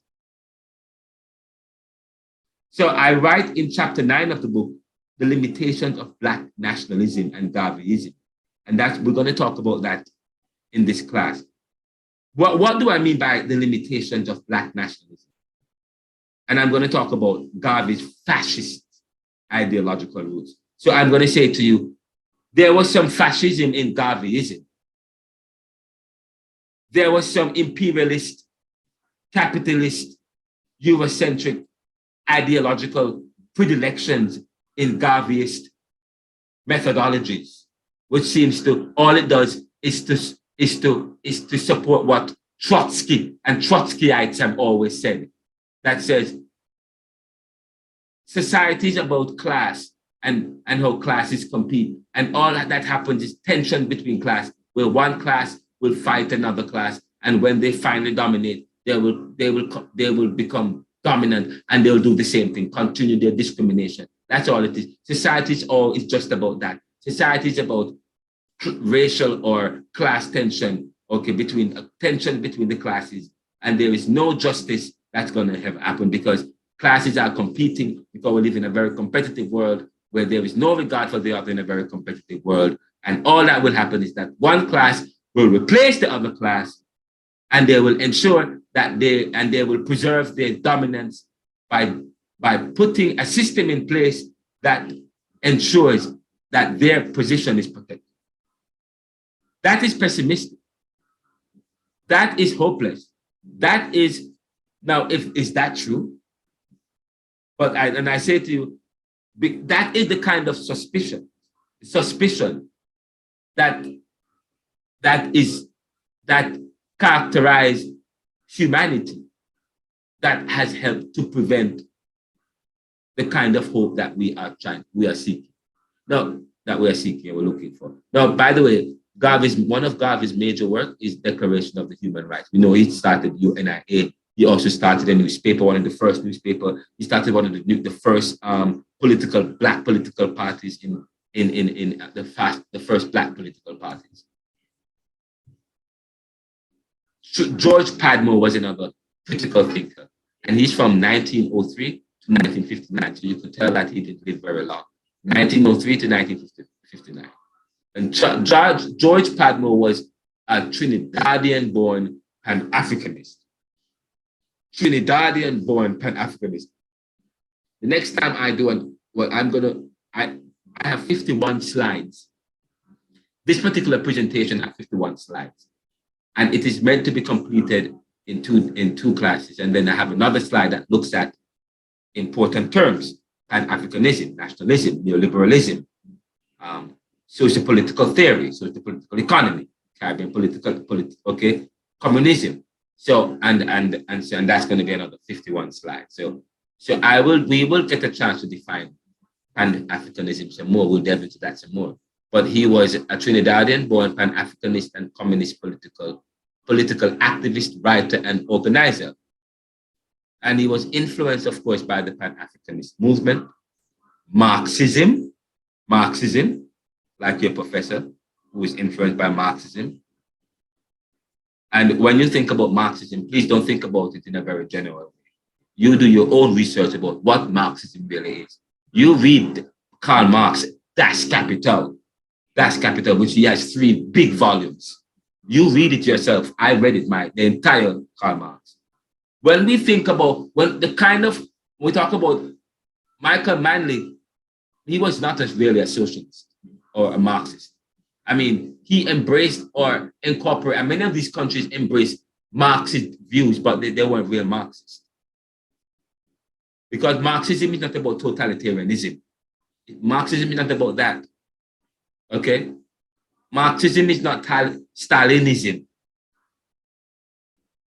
And when you read Karl Marx, Das Kapital, and in Marxism recognized the need for some amount of competition and in society in order for you to achieve what Marxism is trying to achieve.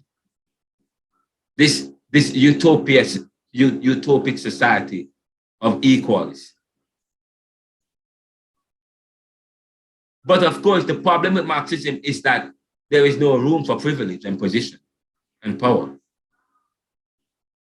That's the kind of movement that George Padmore. There's no power, there's no privilege. So, of course, George Padmore would be influenced by that political thought. No, okay, because you're coming out of colonialism, a period of control.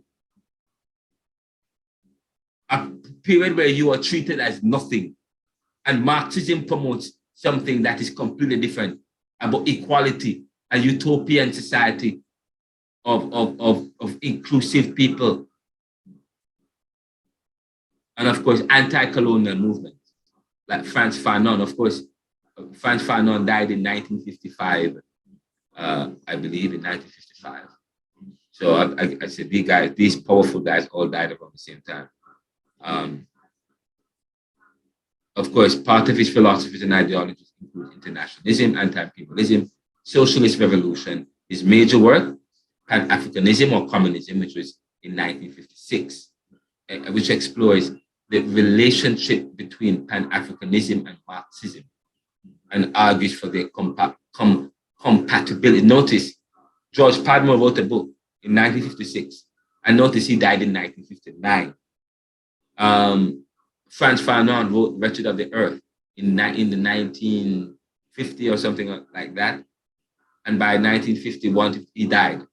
But a lot of these guys, in the 1950s, there was the national movement, and you had the Bang Dong Conference. There was a big Bang Dong Conference, a big drive towards nationalism and liberation. And so everybody was writing in the 1950s. So, George Padmore have a book, Frantz Fanon has a book. It's quite interesting. CLR James, 1901 to 1989. We began to, you guys got a homework to do on CLR James some time ago. You guys got a homework to do on CLR James. And you guys were supposed to watch the film, and that's still part of the homework, and watch the film and to interact with some comments that I made about it. And I'm going to raise it again here. But Cyril Lionel Robert James, known as CLR James, was a Trinidadian Marxist historian, journalist, and historian. He was a journalist and a historian. And I decided to add some of his notable comments, which came from the film. One of his comments, he said that the West Indians are not fully admitted into the Western culture. The West Indians are not fully admitted into the Western culture. Talk about reggae and dancehall and Rasta and Creole. First of all, CLR James is being hypocritical. Okay, I'm going to say that right now. CLR James is being hypocritical because, first of all, the West Indians themselves don't accept themselves.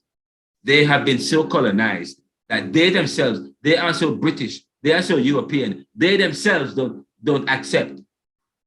Okay, we ourselves don't accept or bear any gift or have much value on anything that is Caribbean. But anyways, CLR James said the West Indies are not fully admitted into the Western culture. When you think about, and even today, and he died in 1989, and he made those statements in about in the 1970s. 1980s, sorry. He made those statements in an interview. But I say to you, look what's going on today. Reggae and dancehall has influenced a lot of artistic and musical culture and musical art forms, such as and also Mento and Kumina, all part of Caribbean. Okay, Mento and Kumina has helped to influence the dancehall, and from that you have from Kumina you have to dancehall and reggae music, and that has influenced that. And from reggae music to rap, a lot of rap and rhythm and blues and music in the US is influenced by Jamaican and Caribbean music. I talk about Mardi Gras, but part of Mardi Gras have a lot of European, the influence from Mardi Gras, have a lot of Haitian influence, but a lot of Haitians went from Haiti to the south, okay. And I said to you, if you look at the people in Southern America, in the southern part of the US, the Southern culture, there and even how they talk, there is, they have a lot of West Indian kind of an East Indian kind of culture. Some of the spices that they use, the food. And now you start to study the history. They said a lot of the slaves that came to the Caribbean, came to the US, didn't come from off the ships. Many of them were runaway that came from the Caribbean. When you start read the Black Transatlantic and start to reread history, when we start, there is a particular quote, we're gonna start we're gonna do an introduction to critical race theory, which is not on the syllabus. It's not on the syllabus for this class, but I've decided to add it to this class. We're gonna do an introduction to critical race theory, and I'm going to introduce to you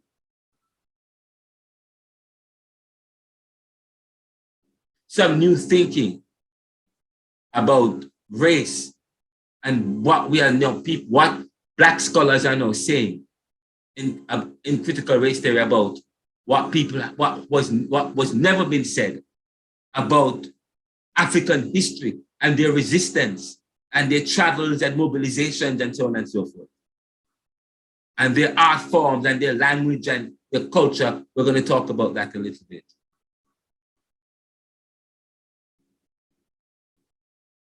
But one of C.L.R. James's notable statements was that the West Indies are not fully admitted into the Western culture. Reggae and dancehall, Rasta Creole, but we have the opportunity to develop it. He said we have the opportunity, and we have been developing it. But aliens or illegal foreigners and immigrants, they develop it, but are they profiting from the developing of it? Another notable comment to explore is that he said of Castro and the Cuban Revolution, he said, although Fidel and the Cubans aren't Black, the attitude of their revolution is essentially a West Indian revolution, similar to Saint Olivier revolution in 1802 to 1804 in Haiti. He said of Castro again, and he said what? Although Fidel and the Cubans, and you have a homework to do that. What does he mean by that? What is he talking about? And I think I answered it a little bit for you guys. But you guys are supposed to be reflecting on that. Thirdly, he said, Haiti was the wealthiest colony. Actually, he never said that, but it was from I did some more reading on him. I read some more books about him earlier yesterday, a few weeks ago, and I rewatched the film. And based on, and I've come to this determination. Haiti was the wealthiest colony, and he alluded to this. And the slaves that came to the West Indies were of the physique that was, he said this, of fine physique and intelligence. The slaves that came to the West Indies were of fine physique, African slaves. They were of fine physique and intelligence, so that they were able to withstand the Middle Passage, because they had to endure a difficult Middle Passage. The Middle Passage was very difficult for the slaves, but they endured it. So they must have been of fine physique. That's what we talk about. That's what you call inductive and deductive reasoning. That's logical reason. That's how you reason using logic. And so therefore, when I say to you, it can't be true that Africans, that the Arawaks, that the Taino people escaped, it disappeared. It can't be that, and that they had committed genocide, because they came in the name of God and to spread Christianity. There's no evidence that Christopher Columbus admitted to committing genocide and wiping out the Indians and so on and so forth. Okay, so it stands to reason. You see where I'm going. The critical thinking at work here, so on and so forth. But he said Haiti, the slaves that came to the West Indies from Haiti, they were of fine physique and intelligence, so that they were able to withstand the Middle Passage. Not only that, Haitians and West Indians from Africa were very intelligent as they quickly learned the techniques of production in Western cultures. They were intelligent as they quickly learned the techniques of production in Western cultures, which must have meant that African society was organized and not backward as it was originally written. No, I got it. Let me say that again. Are you guys listening? Guys, Haitians, listen to the assumption, to the conclusion. Come from inductive and deductive reasoning, from logic, based on C.L.R. James' study of Haitians. This man, who was, by the way, a Trinidadian, writing about Haiti, he said, Haitians and West Indians from Africa were very intelligent as they quickly learned the techniques of production in Western cultures, which must have meant that African society was organized and not backward as it was originally written. That is critical thinking. When we talk about critical thinking, that's what we're talking about. Thinking from below. Here is a black man who is now writing history. This history is not, the history is no longer being told by the others from the outside. It is being told by us. So that's why I say support black business, support your black brothers and sisters, support the books, support. I said, write your own histories. Study the books yourself. And guess what? Nothing is immune from your study and your reflection. Study the church, study the politics, study the theology, study the sociology, study the psychology. Do not take anything for granted.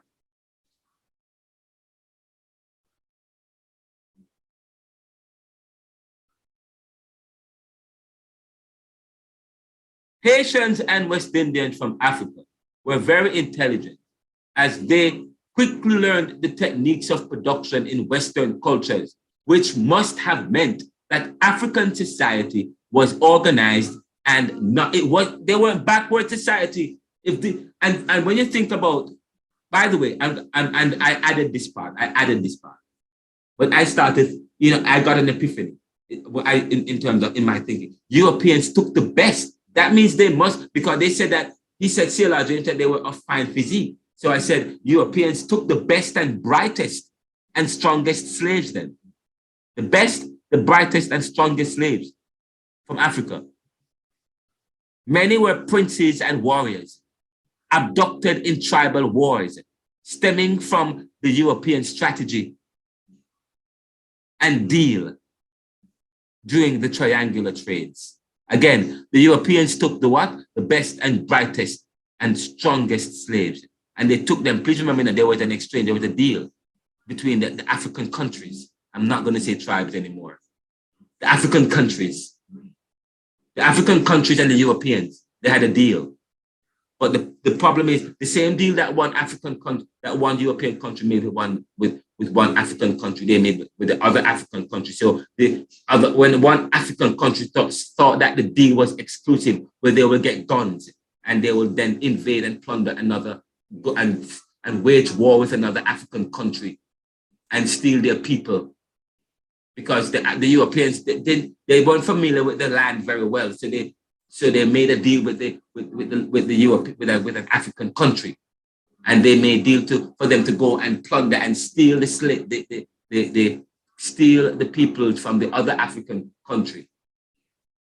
Okay, and when they went to war, so they are fighting a war, they took the best, they took the warriors, the warrior kings and the warrior queens, the warrior princesses. They went into these places and they took the best, because the Europeans only wanted the best. The best people, the best people. They didn't want the people who were sick, the people who couldn't traverse the Middle Passage, the triangular trade route. They had to take the best people. So they took the best people, the healthiest. And who were the healthiest people? The warriors. The warriors and the princes and the queens and the nobles in these African lands. The people who ate the most, the fighters. Those were the people. The Europeans took the best and the brightest. Many were princes and warriors, abducted in tribal wars stemming from the European strategy. So yes, so that is why they could have learned so quickly. They learned Western cultures and Western civilization so quickly. They were bright and intelligent, according to C.L.R. James. So that by 1804, they could, and there's something very unique about Haiti. There's something very unique about Haiti. You know what's unique about Haiti? Haiti is the first Black country, not only the first Black country, the first Black country. You don't hear in the modern world, you don't hear of any Black country to get independence, to fight off a European country back in the modern time. Do you know of any Black country today, any African country or Black people that have successfully fight off any white or Caucasian or Europeans or the dominant class or the status quo or post-industrial country or whatever the case, or dominant country? Do you know of any African or Black country today? No, you don't know of any. So some people would argue that Africa, Haiti is being made of an example. They made an example out of Africa. How dare Africa would challenge the white man? But the Haitians were prideful people because they don't believe that that their independence must be given. They believe that their independence must be taken because they like Frantz Fanon. They hold on to what Frantz Fanon said. But of course, they were before Frantz Fanon. The Negro is not anymore. Why is it that only the white man can fight for his freedom and it is allowed? It's civil. It is as if, okay, but the Black man must ceremonially arrange his freedom. That is what is so disgusting about Jamaican independence and our freedoms. It was gifted to us. And I ask you, it was gifted to us. It was granted to us. It was gifted to us. When, okay, as if all men aren't made equal, as if all men aren't made free. If all men, if it takes one other man or woman to grant somebody else another person's freedom and independence through a ceremony involving a paper, it means it is a recognition and an acknowledgement that that other man is God. It means because that other man gives you freedom. Jamaicans boast, and Caribbean countries and West Indian countries boast, oh, we are independent. Why are you independent? You're independent because you are inherently and naturally free, or you are independent because you got it? Why you are free? Are you free because all men are inherently free, or because you got it? That's what Mutabaruka is alluding to when he alludes to it. That is what Eli Kadori alludes to in her nationalism of self-determinism. When we talk about the theory of self-determinism, that's what Eli Kadori is talking about in nationalism, talking about the theory of self, that people having that right to self-determine, to self-govern. So fine, you get independence, but how did you get it? On your own turf, or was it granted? The Haitians fight for it, and you notice there are two countries in the West Indies that got independence. Sorry, they didn't get independence. That took their independence. Do you know what those two countries are?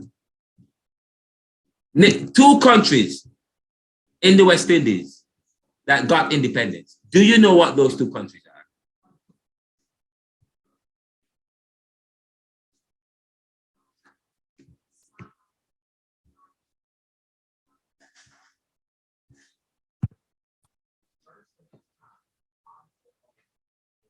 No, sir, I don't know. There are two countries that got independence. Do you know what those two countries are? Come on, guys. Put your thinking cap on. Two countries got independence. Sorry, two countries in the Caribbean, in the West Indies, took their independence. They didn't get it. They didn't get their independence. And I'm using the word get as against take. Haiti and Suriname. Say that? Haiti and Suriname. Okay. All right. Okay. Tell me what happened with Suriname, Dane. I don't remember. It just came back to me. It just came to mind. But to be honest, I'm not thinking about Suriname. I'm thinking about Cuba. Okay. Oh, Cuba, right. Cuba and Haiti. Nobody think about Cuba. Cuba and Haiti. And Cuba, and do you know which two countries are the poorest in the West Indies today?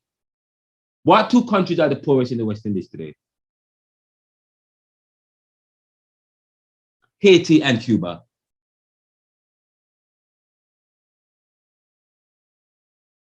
Haiti and Cuba are the poorest. And Haiti and Cuba are what? They fight for their independence. They didn't get an independence through ceremony. It was a revolution. And today they are the poorest.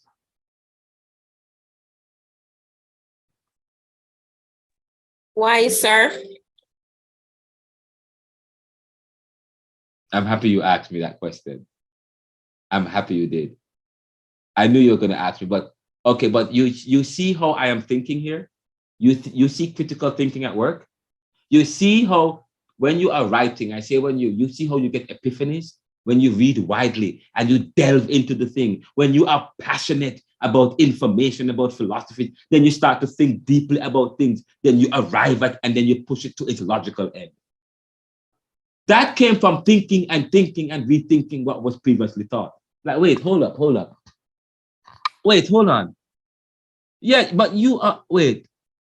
Cuba and Haiti are among the poorest. Cuba and Haiti, they fought the former masters for their independence and got it. And they are the poorest. Well, for Haiti, they actually had to pay back France for the freedom that they obtained. They end up paying for several years. They have been paying back France. Yeah, they paid it back. Did you watch the interview that I did? Did you went and read the paper? You read the interview and the articles I did? No, I didn't, but I know that's what I know from ever since. That is true. Yes. Haiti, when they got independence, for years, their independence and their freedom was not acknowledged. They weren't acknowledged. Their freedom and their independence was not acknowledged by other countries. So they couldn't get loans. It was a strategy by the establishment to make a mockery of their independence. Yes. The Cuba thing, there was a US embargo against Cuba for years. That's what has happened. They have they use embargo, they use debt or structural adjustment to keep down countries of the West Indies. Countries that are formed. So you are free, but you're not really free. You go and take your free. If you have a ceremonially arranged freedom, then that's fine. We will accept that. But if you fight for your freedom, if you try to do it like Grenada, you're gonna get what Grenada get. Okay, with Bishop okay, or you suffer what's going on in Haiti. Haiti and Cuba, the way in which they get their independence, probably that's what has dogged them. Probably that has because right now, okay, first of all, they had to pay back a debt. They had to pay a debt in order for their freedom to be. And then you must have come on late. If you had listened to what I said earlier, which was part of talking about the UIHS, the misclassification of Indians, and whether or not we have any connections to the Black heritage, to the urban Indians, to the Indian heritage, where you can now claim, and maybe the Haitians don't owe, because yes, the Haitians had to pay France because the Haitians were from Africa. They brought them there and they fought them and took the land that they stole it from the French. You understand the point I'm making here?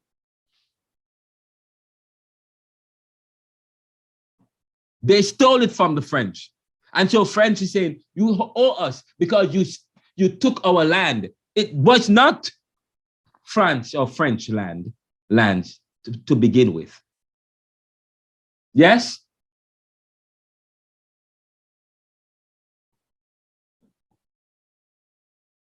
The French took it from the Spanish.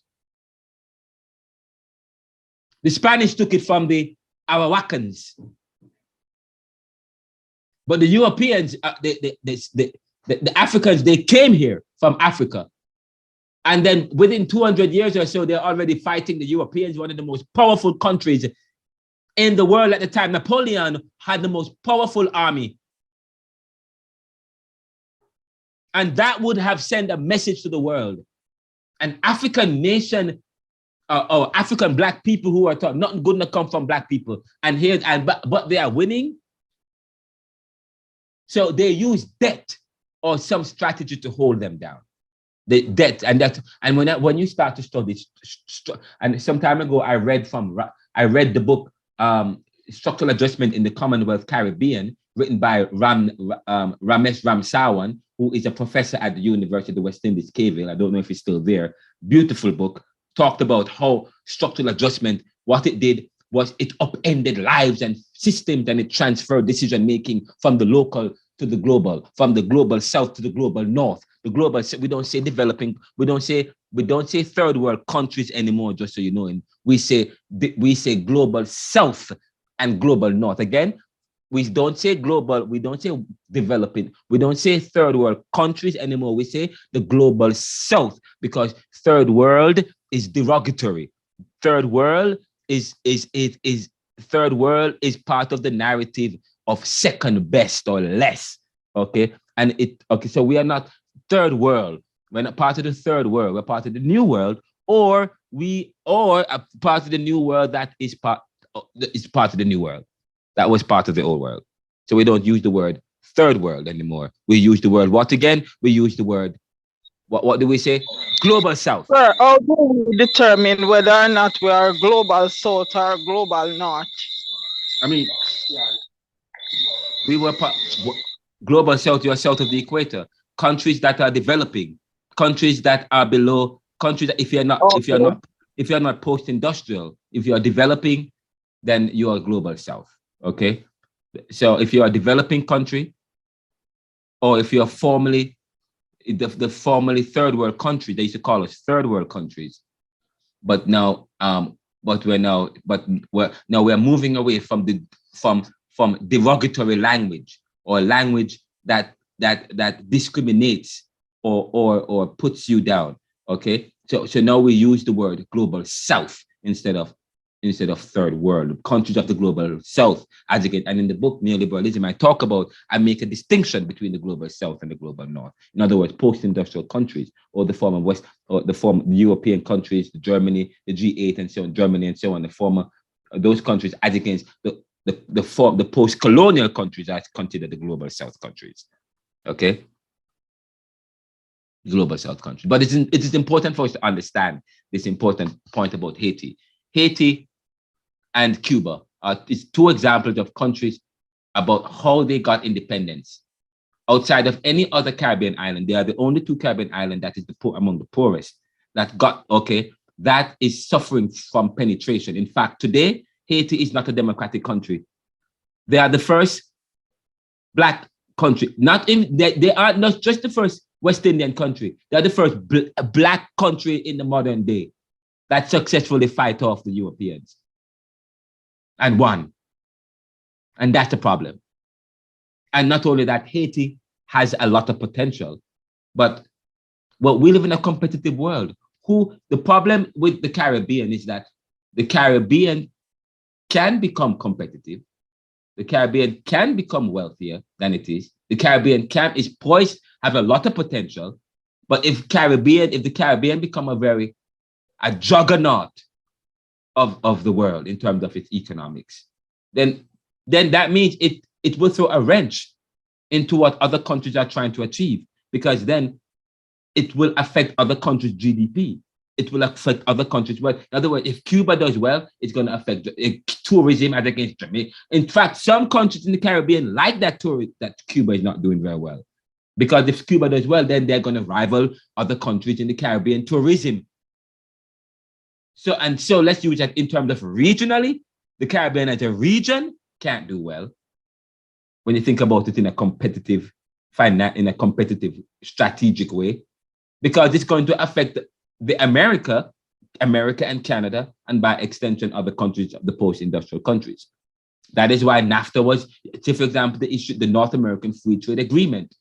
The NAFTA upended the Jamaica and the former colonial countries' agreement with Britain, with the banana preferential treatment. They used to have a preferential treatment with banana. But that, and by the way, some of you think, by the way, I am 45 years old today. For those of us who don't know, today I am 45, and I'm not that young. Okay, but I'm still young in a sense, but I'm 45 today.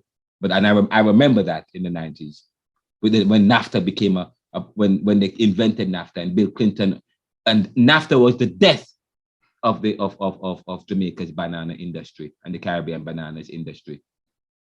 Because they went to they talk about globalization and everybody being fair, and they went to WTO and pressured Cuba to pressured England and the EU to end any preferential treatment that they had with Caribbean countries. And what the argument was that these countries are just coming out of they just got independence and they need time to develop their countries. And so it was a program to help, and that was if England never did anything better, it was this program, the banana preferential treatment. I must hail England for that. If it's not for that, at least that, but it was upended by the NAFTA program, because of course the US entered into an economic agreement with Mexico and Canada and themselves, okay, and they started to make banana, all right, and they had to compete with Jamaica bananas that was getting some kind of preferential treatment with, because we were exporting to the Caribbean, was exporting to Europe, but NAFTA wanted to export to Europe. They were okay. So of course, what they did, they pressured the WTO with some dumb, flimsy argument. They develop rules, as we talk about the bureaucratic phenomenon. They develop certain rules that they can go around, that they can. They don't go. They use the rules. The rules are developed to suit them to suit them. They can pull for the rules, and okay, so that it can fit their narrative whenever they want to reposition and to re-establish their position. So that upended the banana treatment. So we live in a competitive world, okay? And the Caribbean people must think like that. And so because we live in a competitive world, we have to think strategically. And so the issue of strategy becomes important, because the world that we live in is set up strategically. And the position that people occupy in the world today, and when we talk about the Black position, what is the Black position? The Black position is backwardness, lack of educational outcome. It is violence, mixed poverty and outcomes, and so on and so forth. That is the Black position, and it is created through strategy. And when it seems as if the Black or people of the former Black peoples or people of color are about to get ahead, what happened? They embark on a war. They give you embargo, like what they did with Cuba, the West Indies, Cuba, not necessarily Black people, I should say, subjugated people. They did with Cuba, embargo, and up to today they have an embargo on Cuba. It's not okay. It has not just to do with their economics, communism, because Cuba is not really a communist country in the way we see it. Okay. Because if Cuba have the opportunity to invest and to participate globally in the world, then Cuba's wealth and growth will be exponential, and it will rival other countries, and that's a problem. And the same goes for Haiti. And those two countries. And you asked me the question, why is it? Okay, so we talk about when you study things. When we study things in academics. We study things in patterns. That's what you study things, you study relationships and you look at things in patterns. That's what we do as academics. You study things in patterns. That's what we do. Why is it so you come to and be like, wow, why is it that those two countries are the poorest countries in the world? And you said, oh, wow, those two countries are the only two countries that had a revolution where they did not get their independence. They took it by force. All the other countries got theirs through ceremonies. And today until you ask, and it begs the question, okay, it seems as if there's a correlation between that and the other. There's a correlation between a country's socioeconomic position in the world today, in terms of their level of poverty and by abject poverty and degradation, and the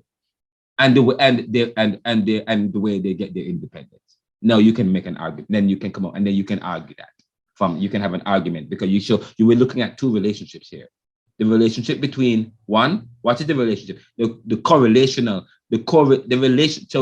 so the relationship of the argument of the point is this. One, the relationship between factor one, two variables. One, poverty and abject poverty, and two, the type of independence. And then, of course, what are we pointing to? Haiti and Cuba. And then you argue, where else do you find that? And you build an argument from that. No, I've never written a paper on this. This is a new correlation of issue that we are discovering. That is something that's what we do in Caribbean thinking, that you do in critical thinking. That is something that you want to push it to its logical end. Where you will end up, we don't know. You may come to a conclusion that is inconclusive, but that when you write and when you study, that's how you develop historical studies and philosophical ideologies and thoughts. You look at the relationship between stuff and the values of it. Where does it go? We don't know. But that is the notice. That is what you take from that. Now, today, Haiti does not have a prime minister that is elected by the people. They have not had an election since 2017. And they have a prime minister who heads the PHTK, who is in Jamaica right now. And I'm very upset that he's in Jamaica because it is as if we are rubber stamping and confirming his legitimacy when he is an illegitimate despot. They have not had an election. The Haitians are calling for an election. Can you imagine? This is hypocrisy. These people, let me tell you, we are all fighting for independence. We are all fighting for nationalism. When we talk about nationalism is about what? The ability to self-determine.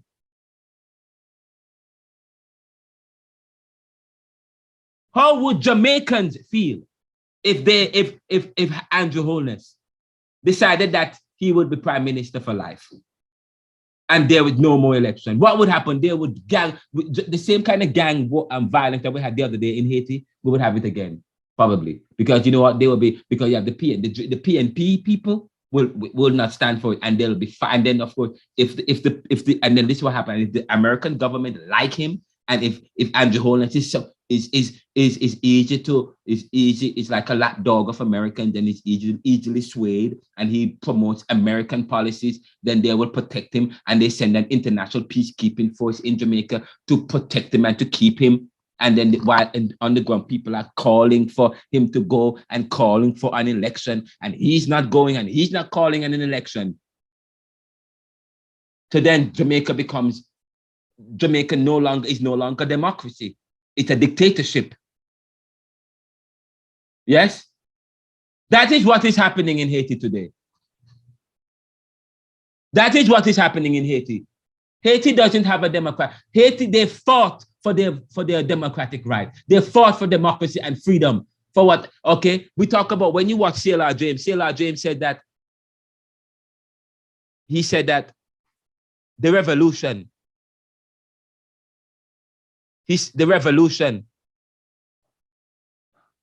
although Fidel Castro and the Cubans aren't black, the attitude of their revolution is essentially a West Indian revolution. Although the Haitians are not Jamaicans. The attitude of their revolution is essentially a West Indian revolution.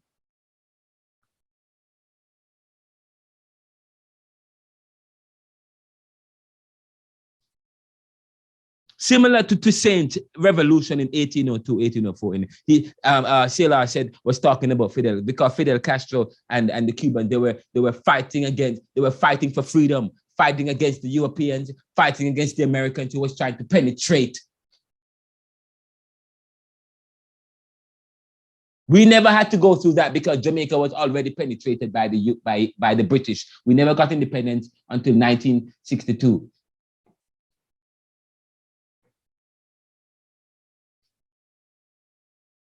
So the petition that we have is talking about to restore democracy, to restore the independence that they so gallantly fought for in 1804.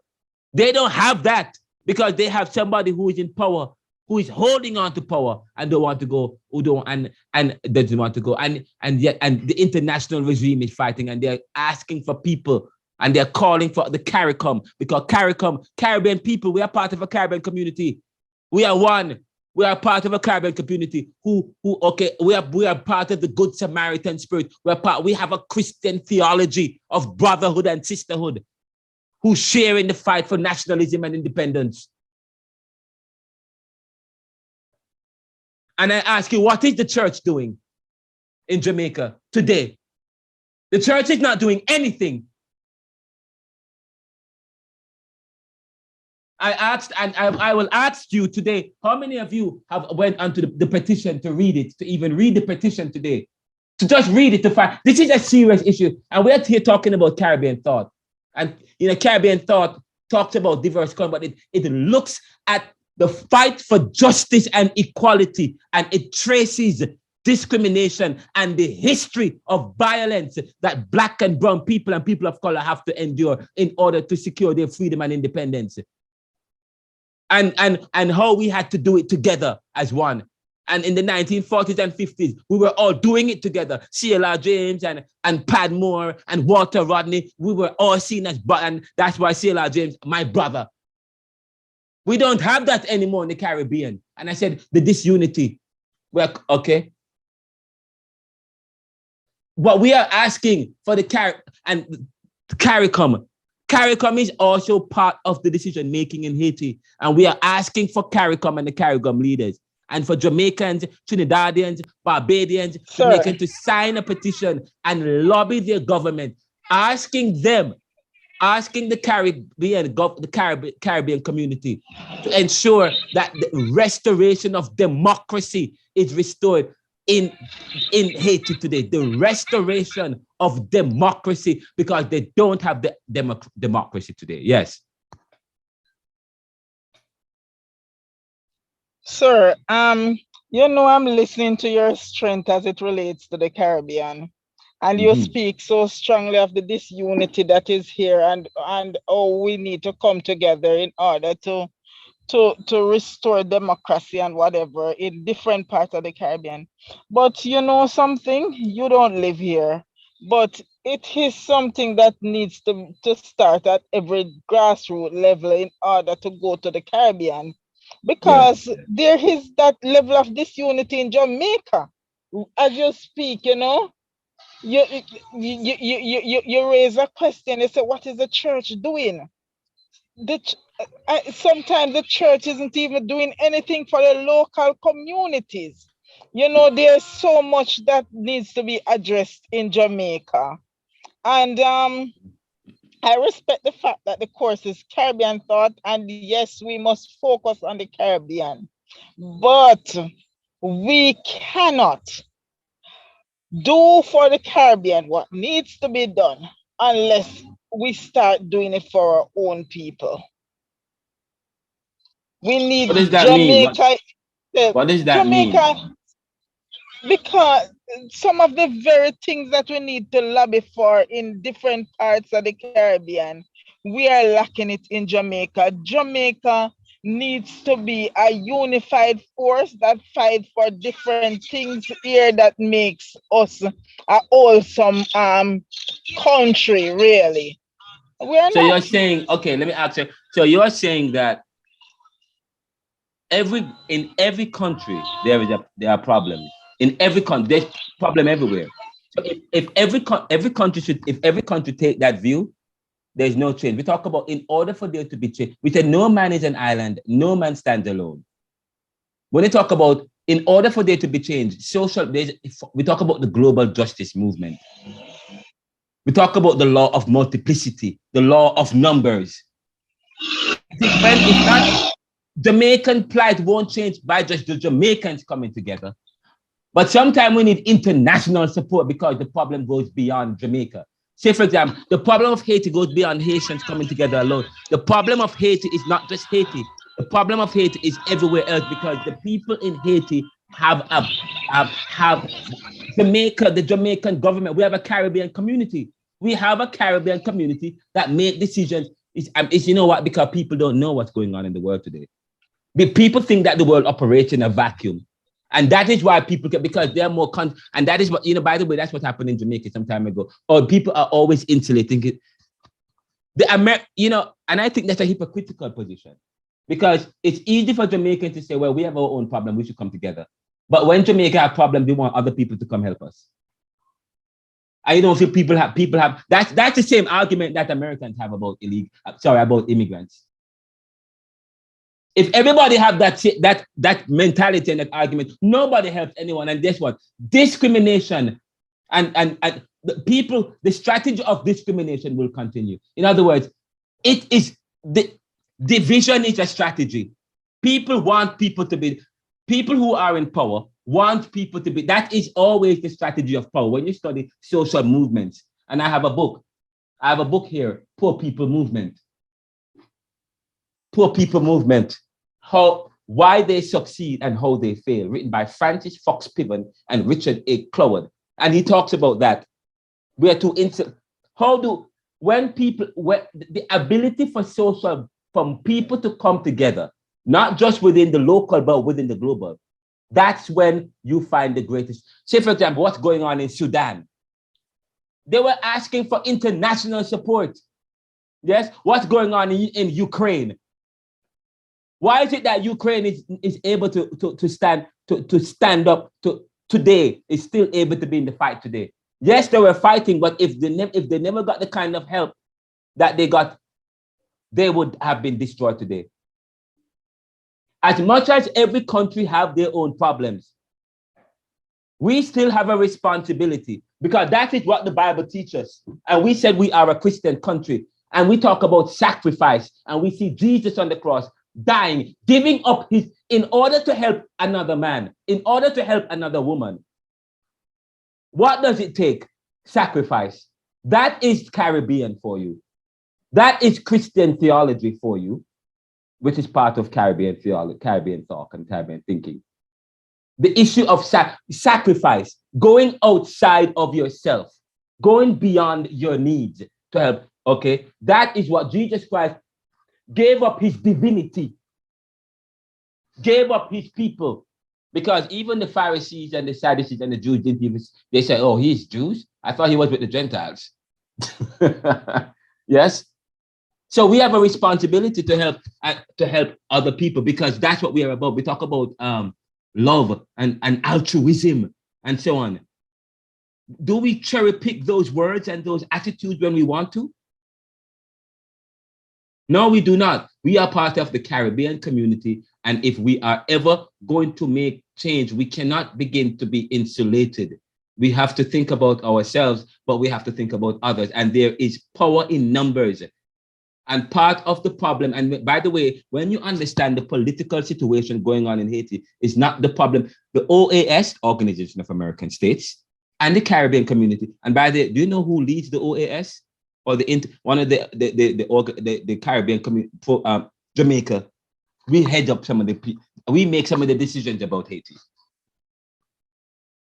We are asking, no, we're not asking for Jamaicans to get involved in Haiti, to sign a petition. We are asking for Jamaicans to support the petition for a Haitian-led solution. In other words, Haitians want to resolve the problem themselves. They want to have an election and elect a new governance. But there is interference from outside. And they want CARICOM. CARICOM was part of a group in 1994 when they had Jean-Bertrand Aristide, and when he was Haiti demonstrated they could be a democratic nation, and they had an election and everything was going good. But you know what the problem is? Jean-Bertrand Aristide put a lawsuit together against the French, suing them to recoup the billions of dollars that they had paid them. A legal lawsuit, and guess what? The claim was justified in a sense, because even recently, the former, the Prime Minister of France said that Haiti really has a legal claim, but they abducted him. You know why? Because they saw that claim. That claim was because they realized what Jean-Bertrand Aristide was doing.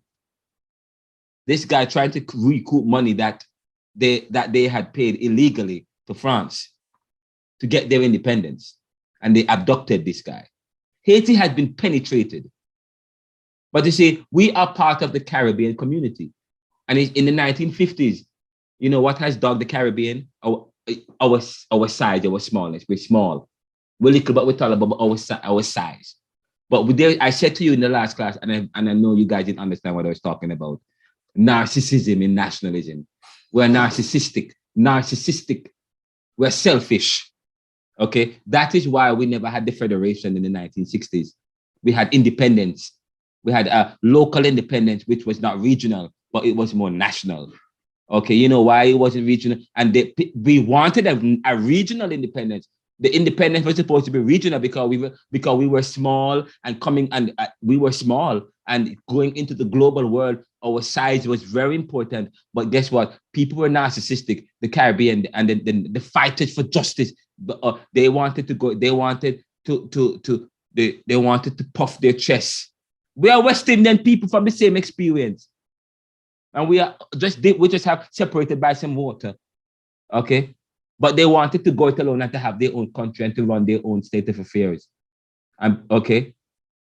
And to be president and to run show and not share it with the other countries or nation states. But we were one peoples. And when we talk about nationalism speak about grouping people. But then where do you stop? How far do you go in this group of nations? Again, CLR James says of Castro and the Cuba Revolution, although Fidel and the Cubans aren't Black, the attitude of their revolution is essentially a West Indian revolution, similar to Toussaint's revolution in 1802 to 1804 in Haiti. It was a West Indian revolution. And I said we will go beyond Blackness. Okay, we think about the Good Samaritan. The story of the Good Samaritan. I'm going to close the class in a few minutes by reading that. The story of the Good Samaritan. The major works. Now, what are some of CLR James's major works? The Black Jacobins, Toussaint Louverture, and the San Domingo Revolution, 1938, which examines the Haitian Revolution and its significance in the fight against slavery and colonization. That's one of his, and he also wrote another one. He wrote another book that says From Toussaint to Castro. Very good book. Okay, very good book. I'm wrapping up. That's it. That's it. That's it for today. I have that's it for that one. I'm not having any more class, but what time is it? It's 9:30. I'm going to wrap up class today. By the way, it's 51 slides. And I've gone through 5, but this particular, and I can't wait to get into the others. You guys are going to be thrilled about it. Let me start. I'm going to wrap up with one thing. But before I do that, I'm trying to find a document for you guys. Any questions so far, guys? Any questions? Now listen, table your questions. You guys have home. I sent you guys an email. Peruse the email and do the question and finish those reflections. But I'm gonna wrap up today by sharing one last thing, and that's it. Here we go. And I think I don't know if I shared this yesterday, but I'm going to end with this.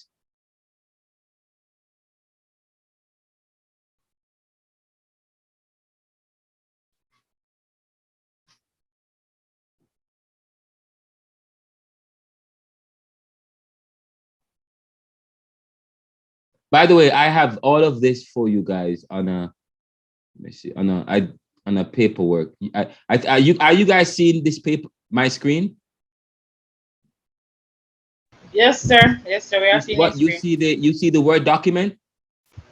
No, sir. We're seeing the Neoliberal website, not a Word document.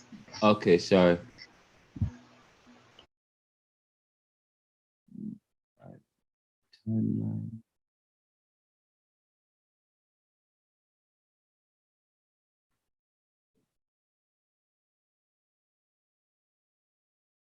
Are you seeing it now? No, sir. We're seeing the same thing that was there before, the Neoliberal website. No documents. All right. Shaman. No, man. Where is the thing? That it? Are you seeing it now? Yes, sir. Fine. We're seeing it now. Okay, you see Caribbean Thought 2200 lecture presentation. Yes, sir. Good. So you have, this is the list of I have a list of Caribbean thinkers and their influence. Arawaks to Africans, Descartes, Kant on history, The Social Origins of Democratic Socialism by Keith and Keith, Garveyism, George Padmore, again Trinidadian born Pan-Africanist, C.L.R. James. You guys are supposed to be doing a homework with C.L.R. James. V.S. Naipaul, I will go through him when we pick up the next class. Frantz Fanon is very important, very important. I'm going to say much about him. The Negro is not any more than the white man. Black-skinned white masks. That's what he says. And he also said, the colonial man is a political creature in the global sense of the word. The colonial man is a political creature in the global sense of the. What is he talking about? What does Frantz Fanon mean? In Wretched of the Earth. Homi Bhabha explores that, and this other guy in the Wretched of the Earth, who in Wretched of the Earth, Homi Bhabha and Jean-Paul Sartre and Richard Philcox. And oh my God, I did not include Jean-Paul Sartre in this. He's very important. He's actually an influence. He helped to influence he influenced and I don't see it here. Influences. What is this? Jean-Paul Sartre. It's not on here. What's this? This is, I don't understand. Jean-Paul Sartre. I don't see that. This is ridiculous. Anyway, Jean-Paul Sartre, Richard Philcox talks about this, what he means, and Homi Bhabha. You know, sometimes when you don't understand what somebody say, but you can read widely, and you will find a major theorist that interprets what he says. But as I said to you, cogito ergo sum. I think, therefore I am. Their interpretation may be an interpretation far beyond what he meant. It may just be based on a logic that comes from the mind that we have accepted. But we must remember that we give no credence to Newtonian physics, because history is what? A result of the varieties of human nature, and circumstance. Okay? Of course, there's also Walter Rodney in Guyana, very important. I think he was assassinated. Fidel Castro, very important figure. And one thing they have in common, when you look at Fidel, I'm going to send this document out to you. And not yet, but do the homework and other stuff first. This document you will get later on. But when you look at the document, I'm going to ask you, what do all of these people have in common? And why?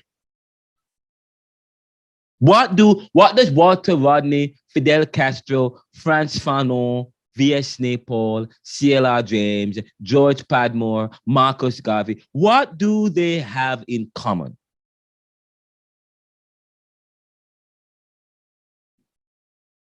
Michael Manley.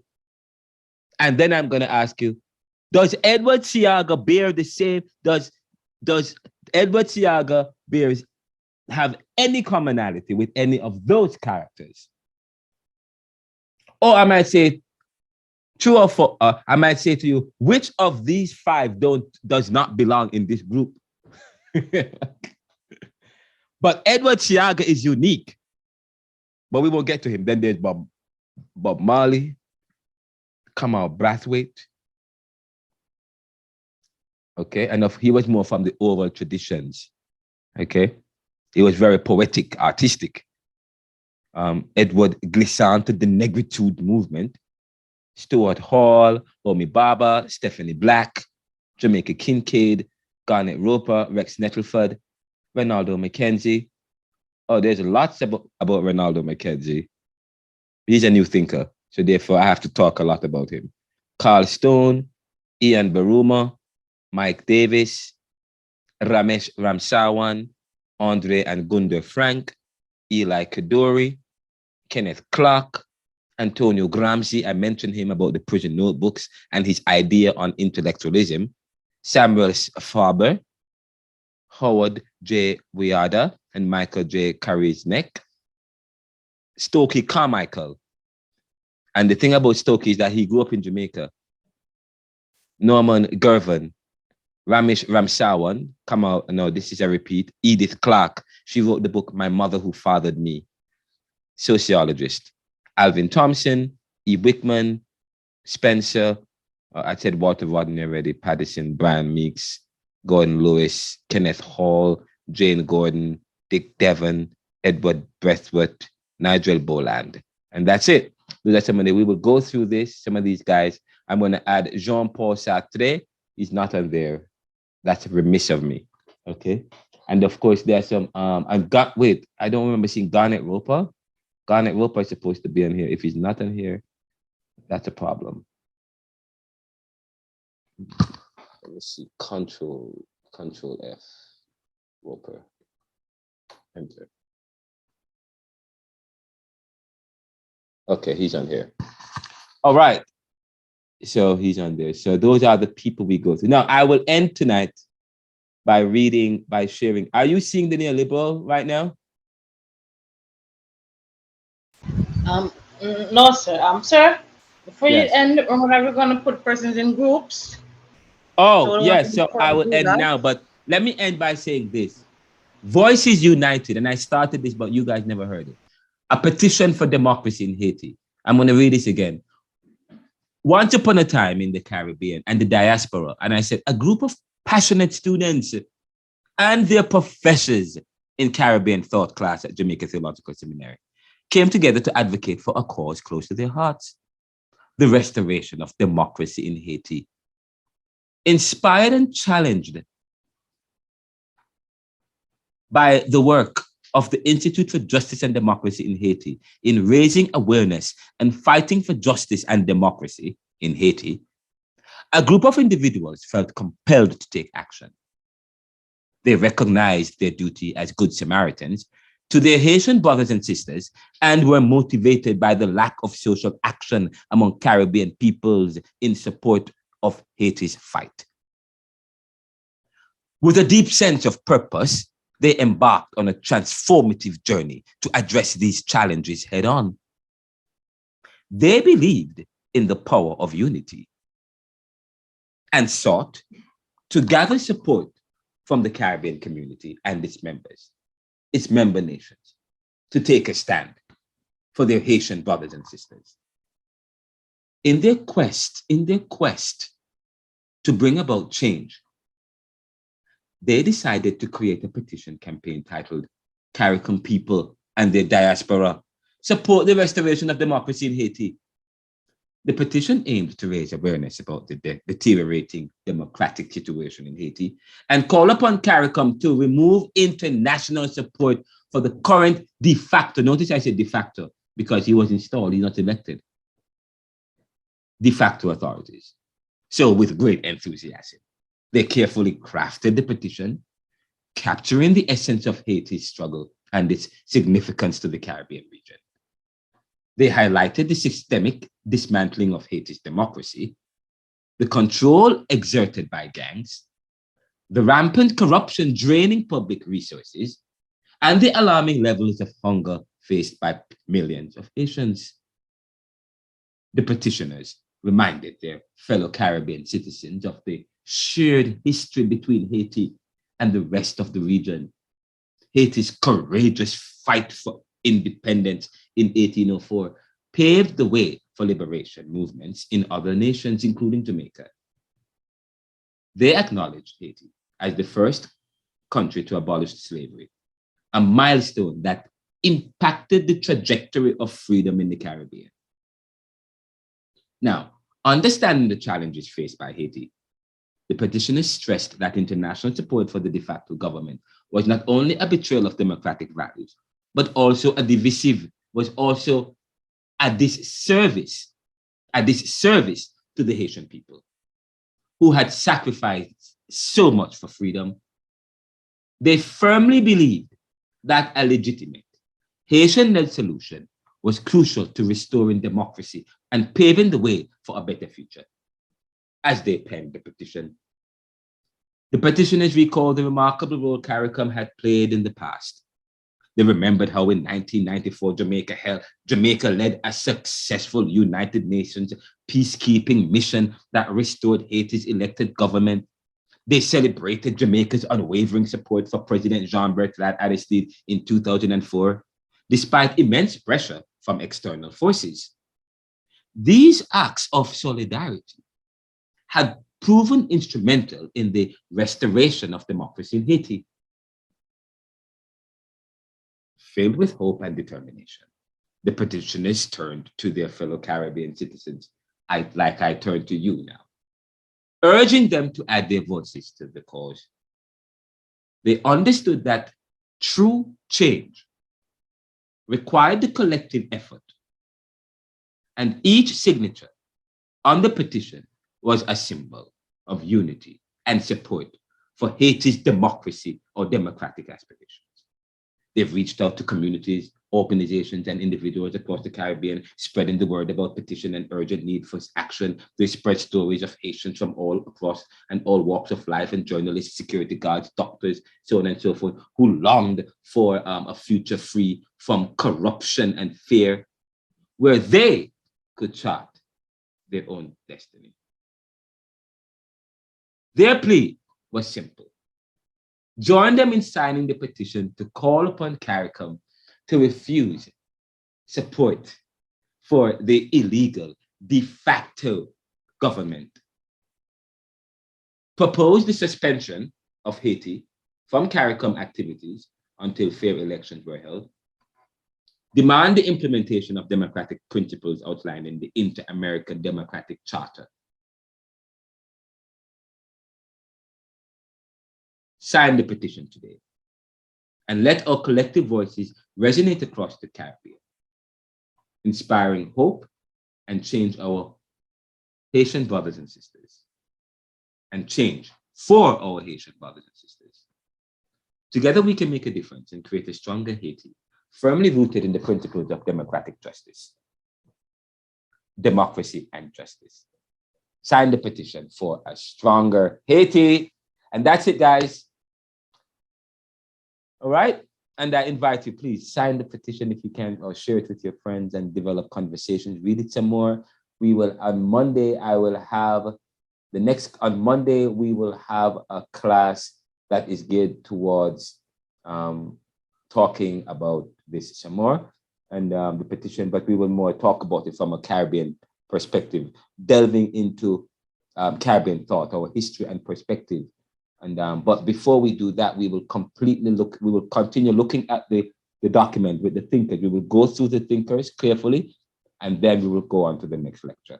All right, but thank you guys. Now I'm going to end. I'm going to end, and I think remember you guys are supposed to put yourselves in groups of 4. One group is going to have 5 persons, and that will be the new person who just joined us, because we only have about 12 or 13 persons in the class.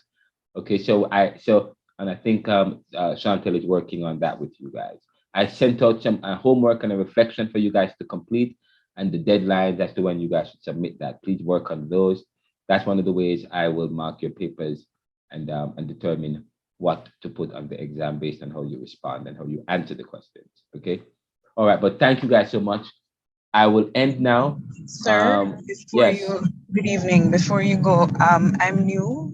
I'd like to ask you a couple questions because I've been speaking with Chantel and I've been keeping up with the course material that you have been sending, but there are still some disparities there for me regarding the requirements of the course. So if you don't mind, after you've wrapped up, I'd like to ask you a couple questions.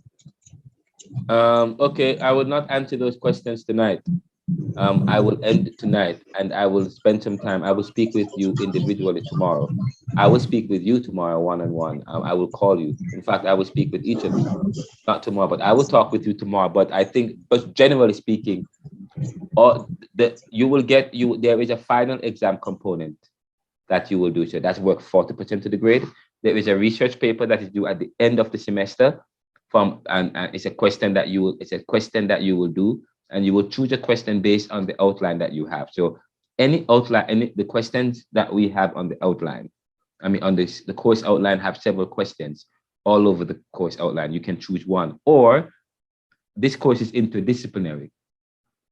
You can choose. You might have an essay question that from talking about the United Urban Heritage Society that is not on the course outline. You might see, I might be discussing a particular topic, say for example, the topic about CLR James recently, or the issue about the people we getting the issue I just mentioned with the uniqueness of Haiti and Cuba with respect to their independence being taken and not gotten, and their position and their position, the socioeconomic position that they find themselves in. That's not on the paper. That'd be something you could explore as a topic. But so you can choose what. So there are the two most important things you have. The 3 most important things for this course is to come to class. Yes, to do the exam, where most of the grades come from coming to class, doing the exam, and the research paper. Now there's a midterm paper. The midterm is just that you submit the course out. You submit an outline of the paper, of your paper. So submit submit a rough draft of your paper. A rough draft, that would be the midterm. The midterm is just submit a rough draft of your paper, because the paper is going to be about 10-15 pages. So you could submit the introduction, the preface, the introduction, and the reference list.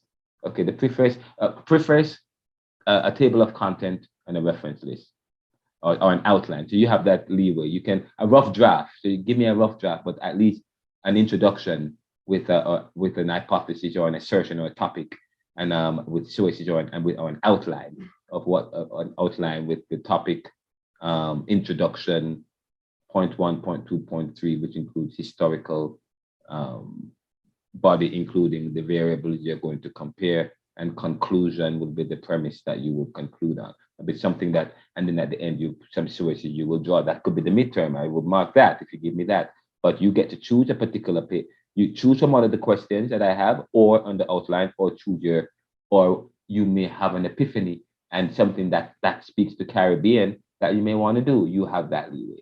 Okay, so you have that midterm to do. Now I ask you to do in-class interaction papers. Interaction papers are very important towards your learning. I have found that to be very instrumental. I did journals when I was at JTS for the journal class, but I think that is very instrumental. It's part of getting you get grades from that too. It also helps me to determine who comes to the class. It helps me to get a sense of how you write. Okay, it helps me determine your concepts and how you're grasping in the class, and your development, the way you argue. Okay, but it is also it's a way to help to develop your writing. And I think it's also worth about 10% of your grade, the interaction papers that you do. So like, I will ask you to do interaction paper. Now, I sent you an email today, and when I sent the email, I put due. Just because it's due doesn't necessarily mean it's being graded. Okay, so for example, I asked you to watch the film CLR James. I'm not grading that if you watch it. I don't know if you watch it. Okay, but I would love for you to watch it. But it's due. I put due because it's due because we're going to discuss important concepts surrounding CLR James. So I would love for you to watch the film by that time, so that by the time we get to the class, you have a sense of what we're talking about in the class. Okay, so I will tell you to read. So what I am asking you to read and to review is important to what we will discuss in the class. So again, and of course there is a group work component to the class too. So I think there is a group work component. There is a group work paper that is all outlined in the course. I think it's in the essay. But for now, what you are supposed to be doing is formulating, putting yourself in groups, because eventually I will be asking you to do some group interaction papers instead of individual interaction papers. Okay. So and doing some group. We will switch into group work eventually, so that I can help to develop your group work, since we also want to develop that aspect of the course. Okay. All right. So that's about. But as I said, this week I'm supposed to be speaking with each of you, and I still still one of the things that I have on my plate to do. Okay. But today is my birthday, so, and I was supposed to only spend at least an hour in class today, and I've been doing this. So, but we're going to end class now, and what I'll do is we can speak some more about this later on, outside of the class. Okay, so I'll follow up with you outside of the class.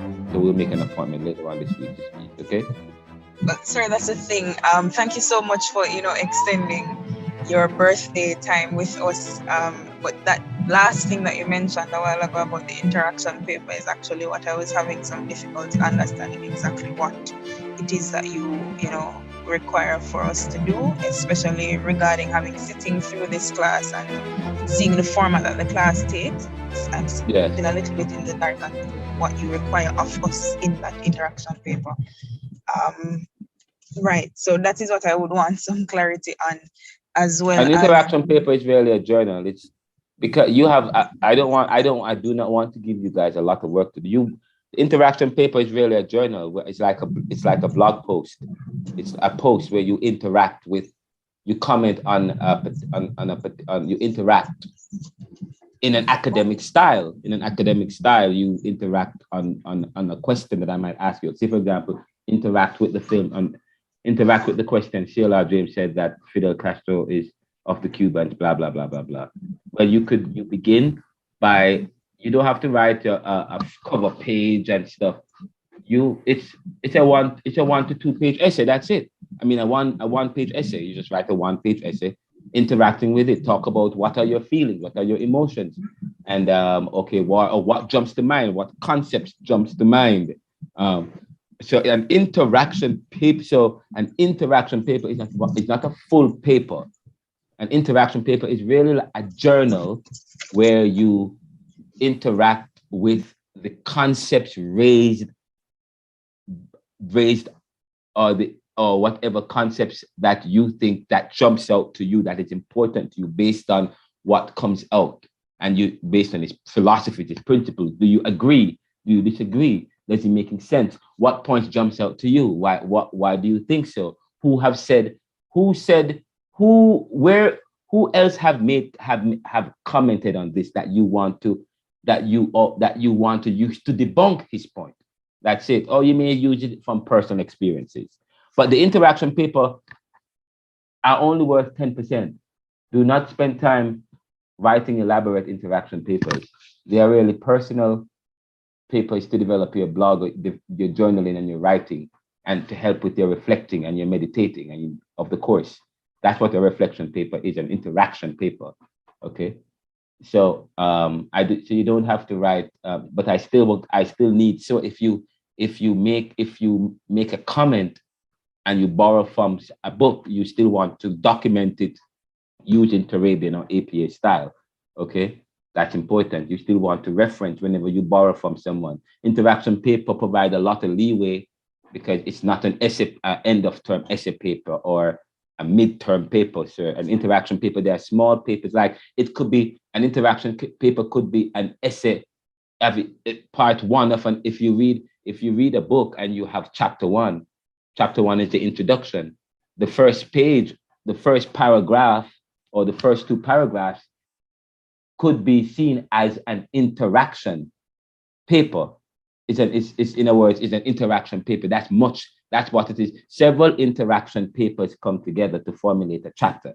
Okay, so basically what I'm asking you to do is write a small, just write a blog or a post with using academic language to discuss the main points and the views that comes from the particular paper or from the particular writer or from the class discussions. Okay, so I might talk about democratic socialism and talk about Michael Manley, who was seen as a socialist. But many people, okay, but you might respond in your interaction paper, you might say, well, I want to interact on the topic.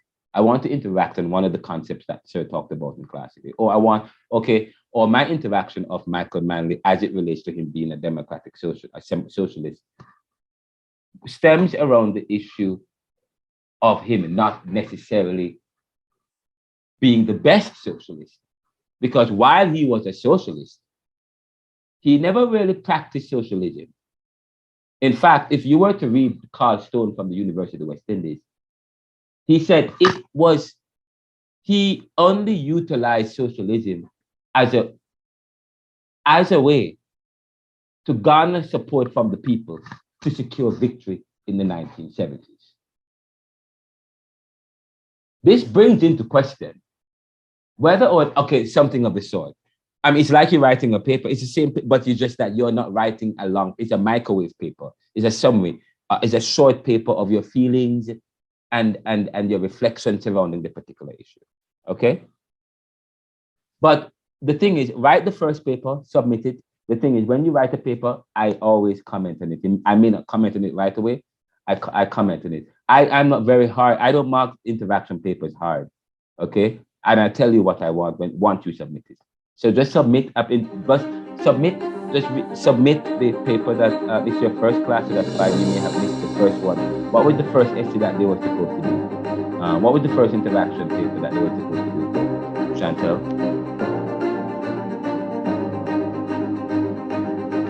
Sorry, the first paper was about the heritage. Some person did it and some person did not. Right, some person did it and I'm still waiting on that. Okay, so they were supposed to do an interaction paper about your heritage, and I usually tell you clearly as to what I want, what I'm looking for. So I will tell you exactly what I want from the paper, from your interaction paper or your journal. Okay, it's really a journal or an interaction. So the second interaction paper, I sent an email as to what I would like for you guys to do on the paper, and it's a one-page paper.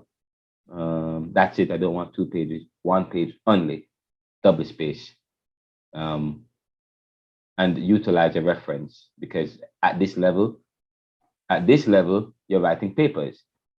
I mean, interaction papers are okay, fine. You don't need it, but I want to see interaction with the thing. So interact with the material, but it's good to use other sources to interact. Okay, other sources. I'm going to tell you what source are you using to interact with the particular thing, or what milieu are you interacting from? Marxist, communists, or Pentecostal, apostolic, Christian? I mean, what milieu? You might want to bring that up in your, but you may not. It may not be valuable to what you're saying. Okay, but write your first interaction paper, and let me see what you have submitted, and usually I will respond. Some people submitted interaction paper which I have not graded yet. I will get. I have seen the papers. I will get to them shortly. Those of us, some of you still haven't submitted the first interaction paper. Dane did an exceptional interaction paper, and a few other persons did exceptional papers. One, he submitted a genealogical paper and even had added pictures. Be creative as well, okay, with your interaction papers. There is no, I'm not strict with the interaction papers, so don't get bogged down about the interaction papers, okay? What you should be, okay, the most important thing is to come to class and to be ready for the exam, and that's where you get the most of the grade, and participate in the class. And demonstrate participation, demonstrate interaction and participation. That's very important to this class, okay? And but don't worry, this class you'll do well. Everybody does well in my class, okay? I will ensure that you do well. Okay, guys, thank you, guys. We will end here. I hope you guys have a great day. Take care. And we'll talk some more. I will send emails and interact. I'll send an email out later on. What good?